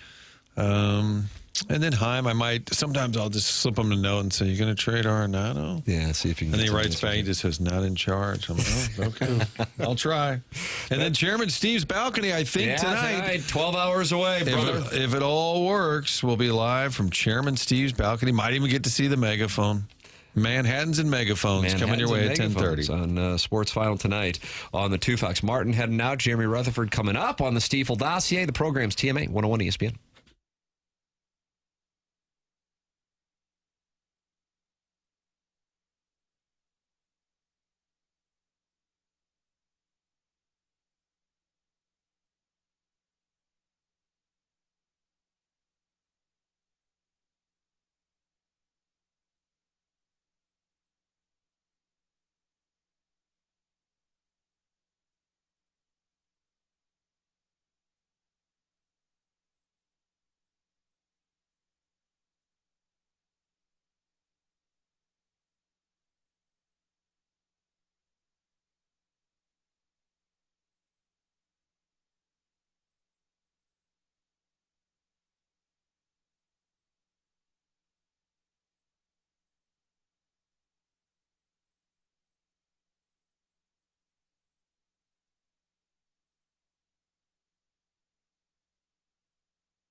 This is Jackson with a Sports Center update driven by Johnny Londoff Chevrolet and Johnny Londoff Autoplex. Coming up tonight on 101 ESPN, you'll get NBA Draft Day coverage right here on 101. Coverage is going to start right around 6:30 with the first round being selected this evening. That was another Sports Center update driven by Johnny Londoff Chevrolet and Johnny Londoff Autoplex. See them at londoff.com. Chevy, together we drive. Are you kidding me?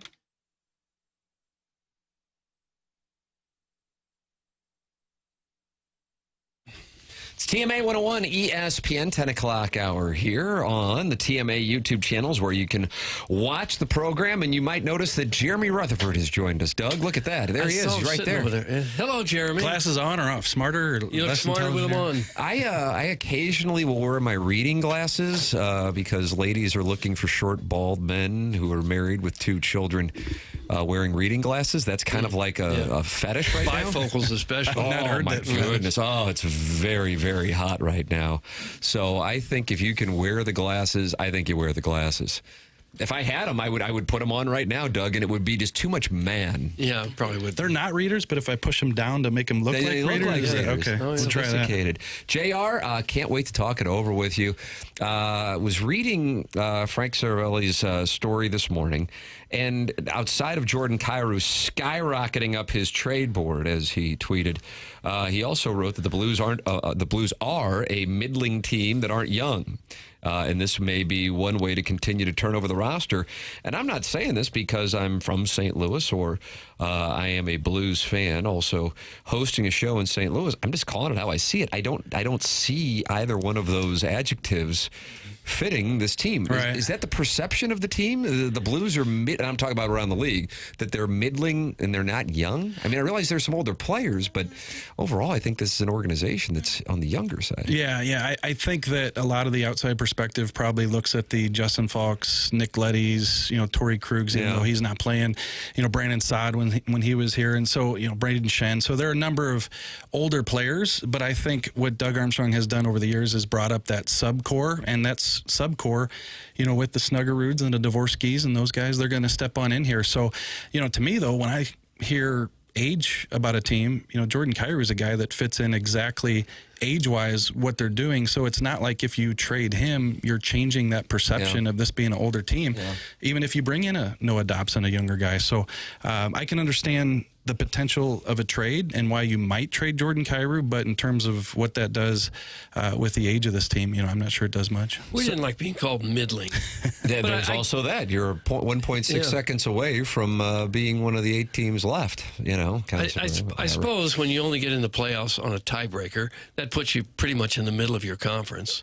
Yeah, and so last year, you can make 16th, the argument, I suppose. 16th in the standings this year, 19th pick, so they've been right there in the middle. So I'm not, opposed to the word middling, but the age, I think, you look at, there's some good young players on this team. So the Kyrou story certainly has people talking once that gets reported. I know that you, of course, are with The Athletic, and he is with dailyfaceoff.com, but I'm curious what you have heard, if anything, regarding Kyrou's name. Well, I think this goes back to, as soon as I think about Jordan Kyrou and the potential of being traded before the no trade clause kicks in on June 30th, is the conversation we had, last year? We've been talking about it for a good long while, JR. Yeah, and I think we were pretty much all in agreement that there was a 50-60% chance that this is a guy who could get traded before the no trade clause kicked in. And even though he's turned around his game and, is well deserving of the praise of becoming a better defensive player, I think that potential still exists. Tim, here's what it comes down to me.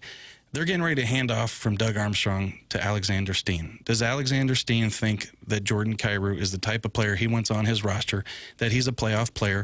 And we saw this past postseason, granted, huge hit, right? Logan Stanley, and that would change anybody's playoff. But, is he the type of guy with that grit that Doug Armstrong talked about a couple days ago that can be that guy? And if Alexander Steen goes to Doug and says, listen, if there's the potential to move him and the deal is right, I think we should consider that. And I think that's something that they've definitely talked about. And I think that that's something that they'll continue to explore leading up to this no trade clause kicking in. And, I think your read, I felt, was accurate on Doug's answer to my question a couple days ago that I said, hey, listen, you've got a no trade clause kicking in, a couple of them, changing from full no trades to modifieds. Like, how do you evaluate that player's future with the team? And when he said it's just another day, like, it's not just another day, right? So it felt like there's something there. I agree with you, because when he was asked about Hofer, for example, you can't have him. Right. He was more demonstrative, and then his answer regarding the no trade clause was more cryptic, I guess would be a way to describe it.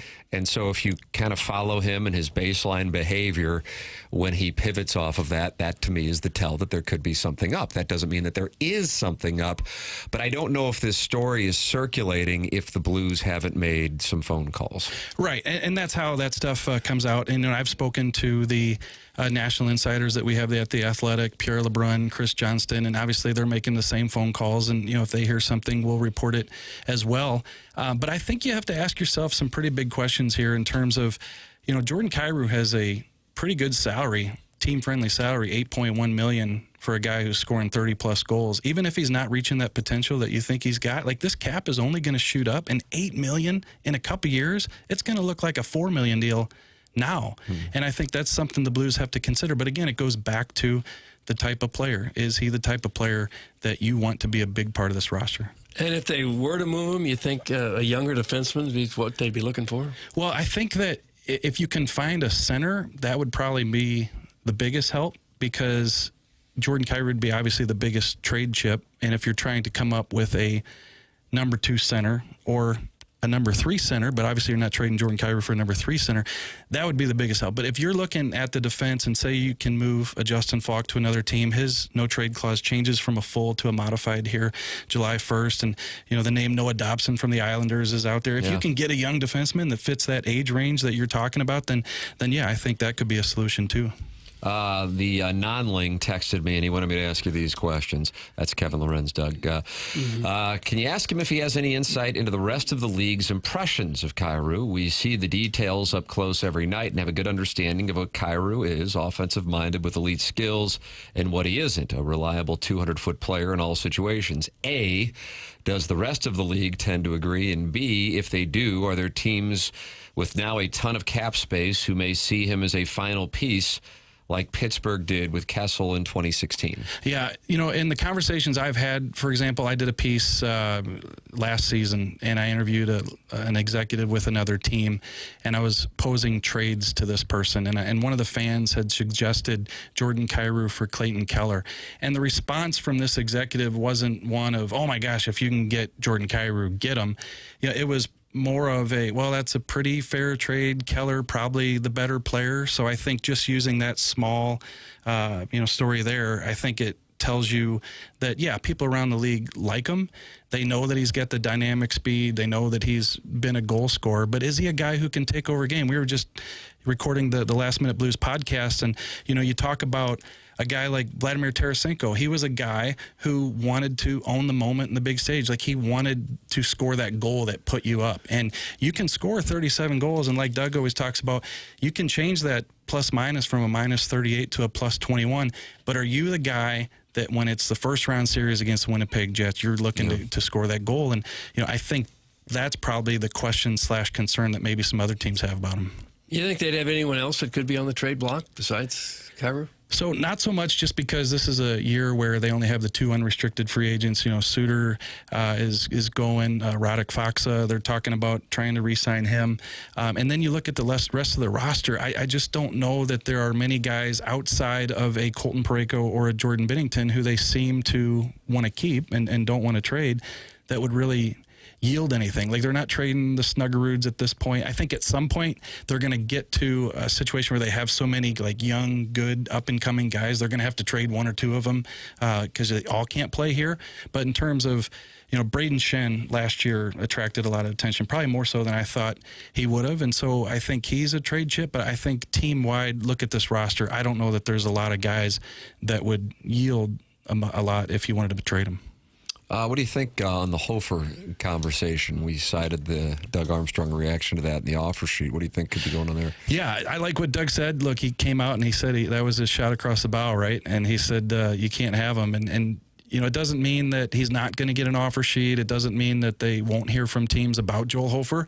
But I think he's right in line, Tim, with, where if Jordan Bennington's contract ends and Joel Hofer is ready to take over, he's going to be the goalie. Mm-hmm. And I think that they don't have anybody like that in their system. So if they were to let him go, whether it be a trade or an offer sheet, whatever, like who's next in line to be? And you can go out and sign one in a year or two. Don't get me wrong. He can be replaced. But I think the timeline for Joel Hofer to be that guy is really set up well for the Blues. Jeremy Rutherford is in studio with us here on TMA. We are on 101 ESPN, the TMA YouTube channel. You can live stream us on the TMA app and the 101 app. That is presented to you by Dobbs Tire and Auto Centers. I am curious on this. If the Kyrou move is going to happen, is it more likely that it happens in the next 48 hours because of the draft, even though his no-trade clause kicks in June 30th? Here's the way I look at that. Doug Armstrong's going to make the best deal possible with Jordan Kyrou, whether that's in the next 48 hours prior to the no trade kicking in, or if it's in 2 months, 3 months. Like, they're not going to accept a deal that they don't feel is up to snuff just to make it before his no trade clause kicks in. Look, Doug Armstrong has given out these no trade clauses. He's said 100 times, if I want to trade you, I'll still trade you. I'll find a way. And so I think that if that deal's not there by June 30th, then he's going to wait. And that's, it still could happen. Don't get me wrong, but that means that the other team met the deal. They're happy with it, and they're ready to make that change. Can they steal any players, restricted free agents from other teams like they did last year? Well, they won't surprise anybody this year. I know that, right? After what the headline last year. It's a pretty good tactic, though. Yeah, it really is. And you might see some other teams do that this year. I'm sure, there's some young restricted free agents out there that the Blues could have some interest in, and maybe there will be an offer sheet. I think there's so much talk about it, though, that you kind of think that it could happen. And it won't be a sneak attack this year. It for sure won't be. And we could go a couple more years without seeing another offer sheet. But I think the Blues are set up with the prospects they've drafted, with the guys like Broberg and Holloway that they've brought in, and now they just need to go out, I think, and find some bigger pieces that are going to take this team to the next level, like the center that we talked about. JR, Doug, and I have enjoyed the conversation. Unfortunately, the 314 says, nice of JR to dress up and wear a Jeffco tuxedo with the Battlehawk shirt. That's called the Jefferson County tuxedo? You wear a Battlehawk shirt? Sure it is. The funny part is... South Height hat. Boy, you can't beat that look. Tim, it's funny you say that, and that he texts that in because I actually got dressed just to go to like a bread company and write for a couple hours. And I like to be comfortable, right? Sure. This is one of the most comfortable shirts I have. Called into duty. When you get a text, hey, can you come in? Well, I'm wearing this Battlehawk shirt, but yeah, well... Can you do that? You can go to a restaurant and write a story? I love the commotion. I love it. That's it. I find it's so interesting that you said that I was going to bread. I find I get more done, and I have no idea why. If I'm at like a bread company... maybe it's the commotion. 100%. If I'm at home and it's too quiet, I can't write. Like I'll stare at the computer for 10 minutes and can't write. And then also you get, the 12-year-old comes down, hey, can you play catch? And you hate to tell him no, but you got to finish your article. One time I was at a McDonald's in Arnold, shout out McDonald's, and I was there from 9 in the morning till 9 at night writing. Oh, yeah. Did you buy 2-3 meals? Did you have a treat? I bought nothing. And that's the thing is, it looks like I eat at these places, but I actually just write at those places. And I will say this, it was funny. There was a 16-year-old worker there at about 6 o'clock at night, and he goes, man, I've been here for 2 hours. And, buddy, I don't even work here, and I've been here since 9 a.m. Do you at least fill up a drink every now and then? Yeah, maybe a large Diet Coke, maybe. Yeah. Huh. Yeah, Doug. I couldn't do that. Me and JR working at the restaurants. Yeah, I get more done. It's so odd. I love the hustle bustle. I guess that's what it is. People coming and going. I'm too much of a people watcher to be able to focus in a situation like that. JR, thanks for coming in, and thank you for the Jeffco tuxedo. Yeah, I personally thought it was wonderful. I'll be monitoring what Jeremy Rutherford has to say regarding this story, as Blues fans certainly buzzing about it this morning.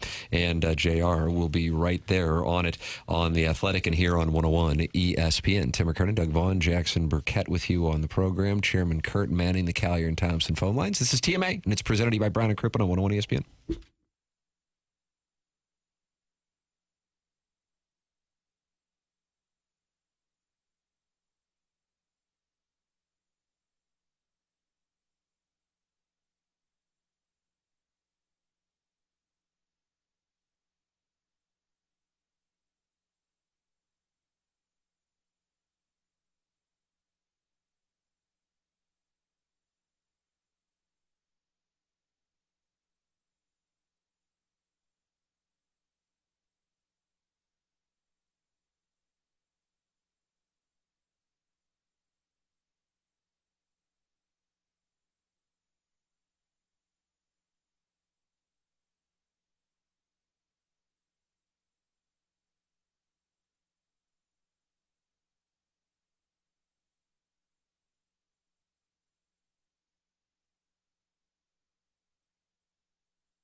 Doug, this is the background song of the Nolan Arenado interview from last night as the Cardinals get the win over the Cubs, and you consider both the song and the victory to be Jim Dandy's. The victory was great. The song is horrendous. What? This is terrible music. I'm sorry, guys. Jackson might come across the dais to fight you. Yeah, get this ready. It's like what you could do when you're 12 years old. You could make this music. You can make any music at 12 years old. Think about that. There's a lot that a 12-year-old wouldn't be capable of. This, not one of them. Would you like to fight Jackson, Doug, or myself? 314-399-9646. That's how you can text in. Air Comfort Service is the text inbox sponsor here on the program. And with the win last night, the Cardinals now have themselves an opportunity to win the series this evening, and one of the reasons is a play that was the lead on Scott Van Pelt, who I think was surprised to be hosting SportsCenter last night. That's the read I got. And he said, enjoy it now because you're not going to see me for a while, Doug, and God bless him for that. Where's he going? I just gets vacation. I listened to that latest episode of the SV Pod, and I got the idea that he was shutting it down for a little bit. Sure, absolutely. NBA Finals over. You know what? Yeah. He did his thing. Slow time.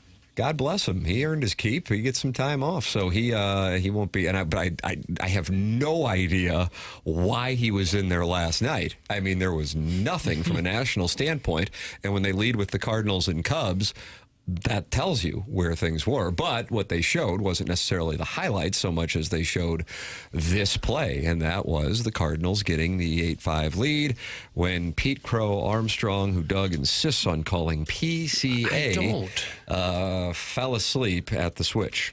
Until tonight and yesterday, that is. Fly ball, well hit center. Crow Armstrong back to the wall. He's got just enough room. Mason Wynn rounding third. PCA forgot how many outs there were. The run the play late. And that was the lead story on the, I think national news. PCA has grown. His Q rating. His Q rating is pretty high, and he plays for the Chicago Cubs, Cardinal rivalry. I could see why that they would make that the lead story. They're also, if you were to see the second story, Doug, do you call it the A block? Well, if you have to. I think they might have went to the dub, and that tells you all you need. And this was the dub, Sans, Caitlin Clark, Sophie Cunningham, Sans, Angel Reese. Yeah.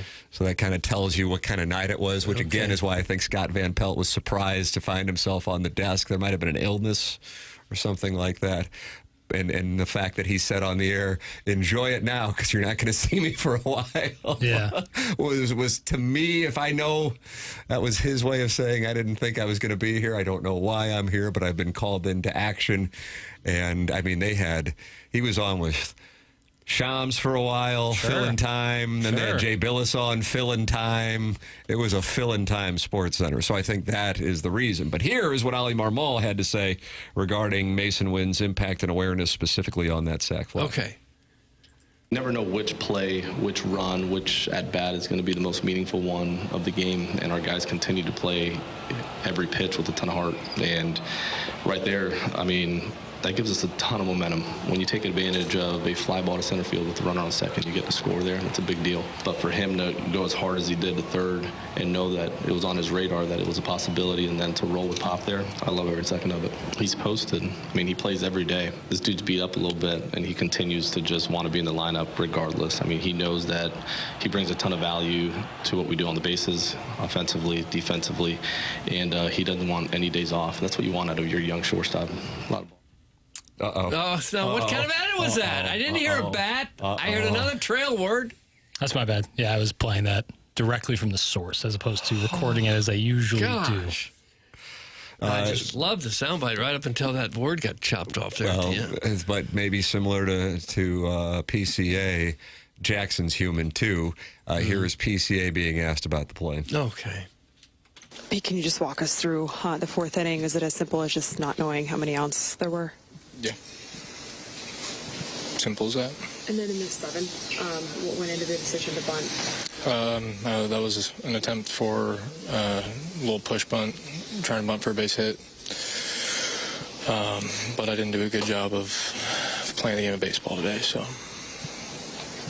Does that need to be in communication with Tucker there, or is that just something? no, we give the outs every out, and I gave 2 outs, so can't really do much about that.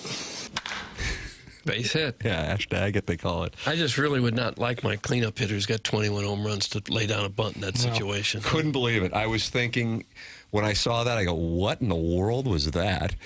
And in addition, if that were a Cardinal player doing that in that position, I'd be a banty little rooster. Just for a multitude of reasons. Like you said, cleanup hitter, 21 home runs. You know Arenado's down the third baseline, too. So if you get it down the third baseline, you got one of the best defensive third basemen ever firing at you. It made no sense. I bet no one was more surprised than Craig Counsell. What the hell? Oh, my goodness. Tim, you're so good at reading behind the scenes with what's going on with major broadcasters. Doug, that's from Jackson's nemesis. His name's Mr. Siders. He's very critical of Jackson's open club face that produces a very short 7-iron. But I think it's going to change. He's going to make a grip adjustment, going to get a stronger grip. He's going to compress the ball, and it's going to pierce the air. But if you didn't enjoy Mr. Siders' text, maybe you'll enjoy this one. If there were a national punch-a, and this is a word I can't say on terrestrial radio, punch-a blank in the face day, I'd punch Tim right in his face. Why? That's from the 314. What in the world? That's super weird. I've noticed that becoming like a thing. People say like, "Oh, that guy has a punchable face." I'm like, Wasn't that the name of Colin Jost's book? A very punchable face. I feel like I could see that. That was the title. I think if you're saying that regularly, you got to do some self-inventory. You got to maybe fight some demons that are deep inside of you. That's a weird thing to say. Yeah. I find it to be very odd. Yeah. Welcome to the 10 o'clock hour, which is the exact same thing as the 8 o'clock hour. Hey. Stop it! It's from the 618. Well, we just had Jeremy Rutherford in for 20 minutes, but he was not in the 8 o'clock hour. People cycle in, they cycle off. Yes. That's what people are talking about today. Go to hell. Hey. PCA is a little sex toy, and I'm going to own his ass tonight on the megaphone. That's from Stephen Wildwood, who'll be Martin's guest tonight as Martin broadcasts from his apartment at 1 Ballpark Cardinal Village Way. Well, be careful what you say. See, the White Sox have banned this fan who taunted Ketel Marte last night. What's the backstory on this? Martel's mother recently died, and the fans started screaming at him about having a dead mother on the field. He broke down on the field and cried. The manager had to come out and help him through it. I mean, it's unbelievable. She died in a car accident, I guess. In 2017. It's been a while, but that's what the fan chose to write him about. Yeah. Unbelievable. Yeah. Yeah, I don't know what to say about it. But then there'll be some hill jack that'll go, he's soft. Yeah. Oh, yeah. They get paid But then the millions. moment that the hill jack would have his name identified, the hill jack then goes into hiding. And that's the way you hill jacks play your ball. So, so they've banned him from... Then that's like half their fans. Yeah. Yeah. 22 years old. Young and dumb. Is that right? If you had to guess, he's had 4 or 5 beers. He's with a couple of his friends. You think what you said was great. Oh, here you go, Doug. Listen to this. Recently died, Doug. It was 2017. Yeah, I just said there you that. go. I just said 2017. That's from Clem. So that makes it okay. Yeah. Right. Makes it cool. Thanks, Clem. Chairman Stephen Wildwood says he's very positive on the megaphone. I mean, yeah. I'm sure. I'm sure. That's the thing. Is like There's a lot of compliments down there. There's ribbing, like, hey, batter, so wing batter. There's stuff like that. And then there's stuff like making fun of someone's deceased mother. Yeah. And if they were 3 feet in front of you, you wouldn't say a damn word, but you'll say it because there's a huge barrier and netting in between you and the person. And you think you're going to get a rise out of the people who are with you and usually. Did anyone call anyone soft in that situation when the definition of soft is doing that? Like, it's unbelievable. We're cooked. We're cooked? As a society is what you're saying. Slowly but surely. Yeah. Well, people think they can say anything online now, so sometimes some, exactly. Not many, thankfully, but some get in public and think they can do the same thing. Going to feel like a hot fart at the Doggies match tonight. No supporters march planned. Doug, will you be in your European boy panties? Martin, are you going? That's from the Veiled Prophet. Martin had onboarding right at 10 o'clock, so he is not here. Doug, are you going to see the Doggies take on Orlando? No, but I will be in my boy panties. Make my job easier. You are welcome to text in your insults, 314-399-9646. You're also welcome to email in for the Design, Air, Heating, and Cooling email. It is TMA. It's presented by Brown & Crouppen, 101 ESPN.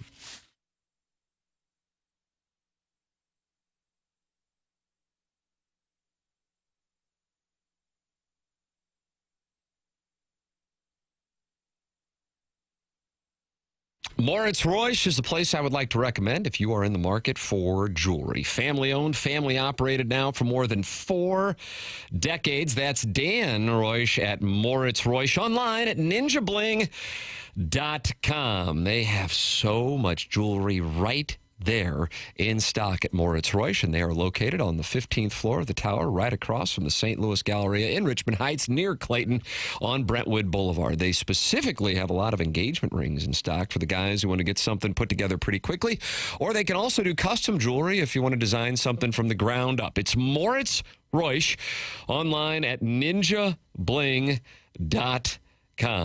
Moritz Royce, check them out and get to know a family-owned, family-operated jewelry business right here in the St. Louis area with a unique sales experience on the 15th floor of the tower, right across from the St. Louis Galleria that is located in Richmond Heights near Clayton. It's Moritz Royce, online at ninjabling.com.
TMA 101 ESPN. Tim McKernan, Doug Vaughn, Martin Kilcoyne is in onboarding. Chairman Kurt has slid into the dais, and Jackson Burkett has slid back from Cape Cod. 100 West Dental and Dr. Brandon Pryor. Wonderful sponsor, TMA. They have the most modern technology with the patient experience at the front of mind, and they're located on Manchester in Baldwin. If you don't have dental insurance, that's not a problem. The membership plan aids in the cost of dental work for those who do not have dental insurance. They have a huge offer going on right now that if you mention TMA, you get $1,000 off an Invisalign package. On the fence about Invisalign, they have a digital scanner that can show you a simulation of what it'll look like before you even go through with it. It's 100westdental.com or call 636-585-0100. Dental health can impact the rest of your body's health. It's 100 West Dental at 100westdental.com. Make sure you get checked up with Dr. Brandon Pryor and his team at 100 West Dental. 100westdental.com. Mention my name, and you get $1,000 off Invisalign with 100 West Dental. Katie Wu was on with Ken Rosenthal, and this is what she had to say. She thinks the Cardinals might be looking at doing.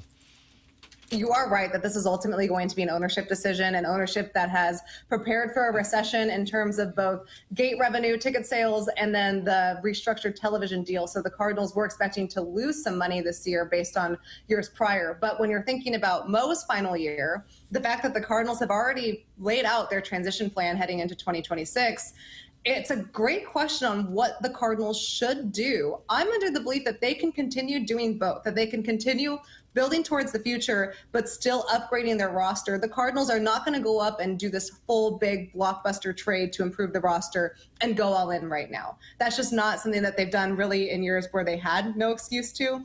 And now that they do have a legitimate excuse to keep the organization on track for 26, I can't see Mo deviating from that plan. He also has to keep in mind that whatever decisions he makes in July will have, he has nothing to say with it after October. That's when Chaim Bloom is taking over. So the whole point of creating this transition plan was to implement a clean segue, a clean slate for Chaim Bloom to take over next season. That's not to suggest that the Cardinals can't be competitive and can't continue pushing to be contenders. But when you're looking at what they're going to do at the trade deadline, well, they still haven't fully decided and likely won't for a couple more weeks. There is a way for them to do both, and I think that's the best look for the organization overall. They don't need to blow it up and sell. They don't need to blow it up and buy. They can incrementally improve at the deadline and still keep their transition plan in place for Chaim to take over to ensure that successful, passing of the power. Base hit. Yeah, nice little knock.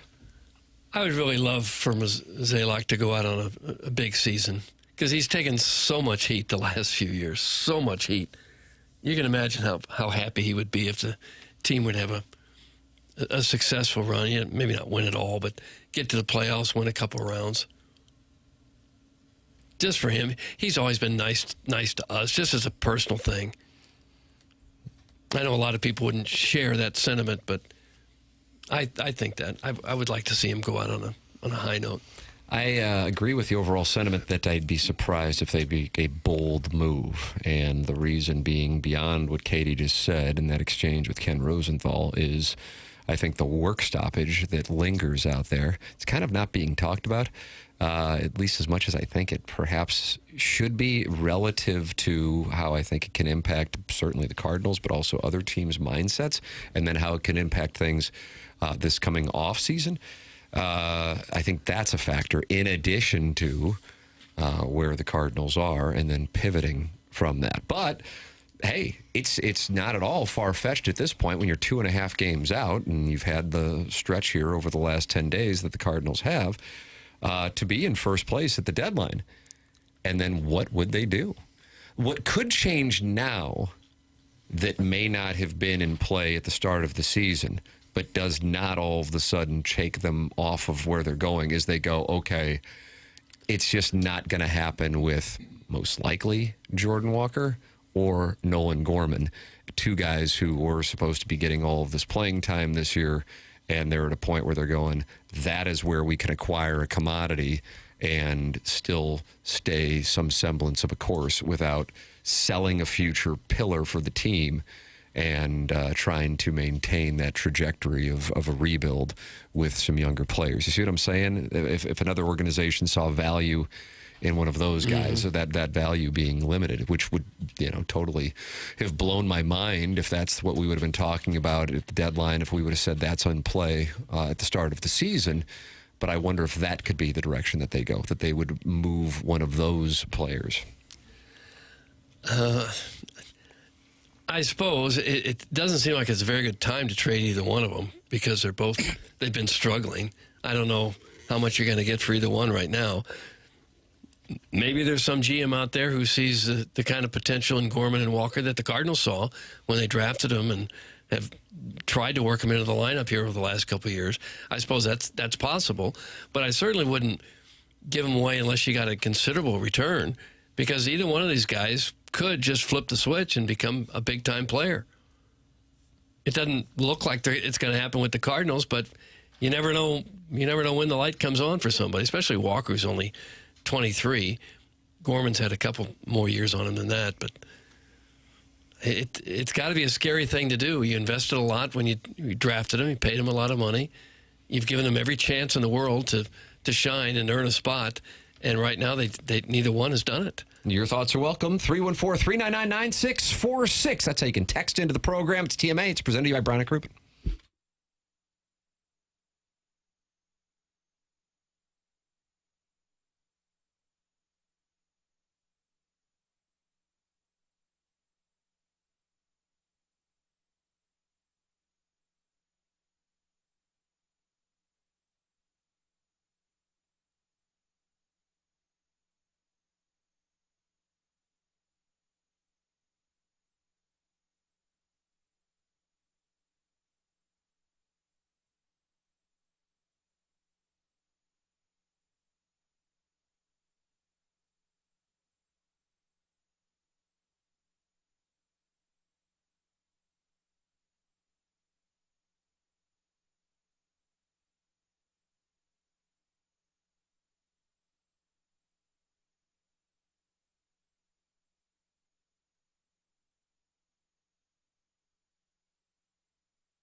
This is Jackson with the Sports Center update, driven by Johnny Londoff Chevrolet and Johnny Londoff Autoplex. The Cardinals are back in action tonight, taking on the Cubs at 6:45 p.m. Eric Fetty towing the slab for the Redbirds. That was another Sports Center update, driven by Johnny Londoff Chevrolet and Johnny Londoff Autoplex. See them at londoff.com. Chevy, together we drive. Are you kidding me?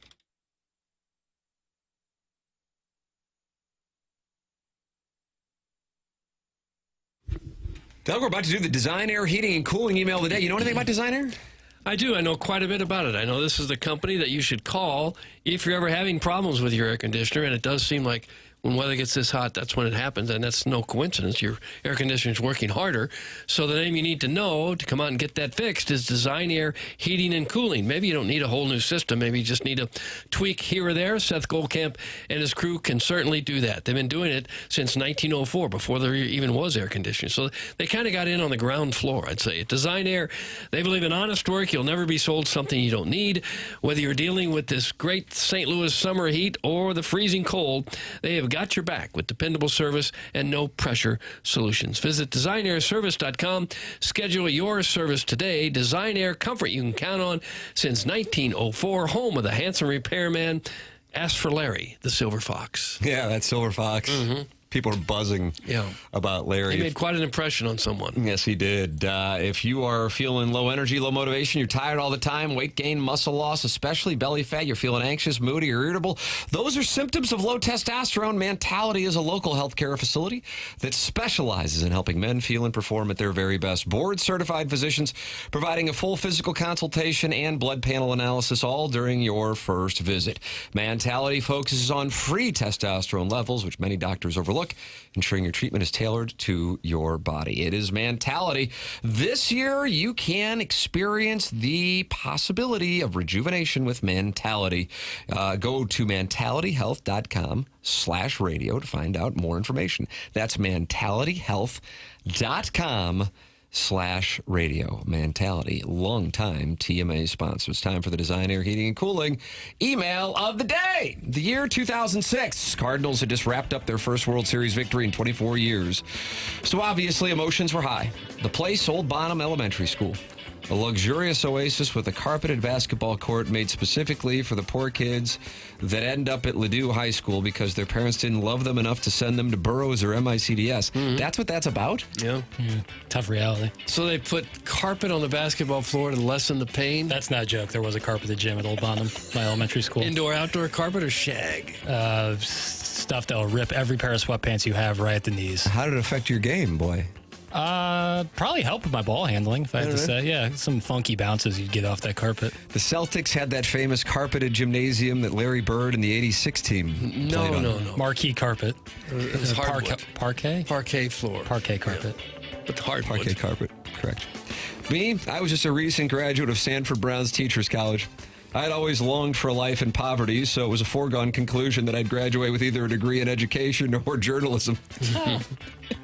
Good plan. And something told me one would be a little more stable than the other. Him? Well, he was just a sweet little 8-year-old boy. Loved the NBA, hated dogs, and wouldn't stop talking about how it was a farce that Schindler's List beat out Sleepless in Seattle in the 1994 Oscars for Best Picture, and he had the T-shirt to match his premise. We had just finished a group reading of Charlotte's Web when it happened. His hand went up. His hand always went up, but this time his fingers glistened in the unmistakable sparkle of fried chicken grease.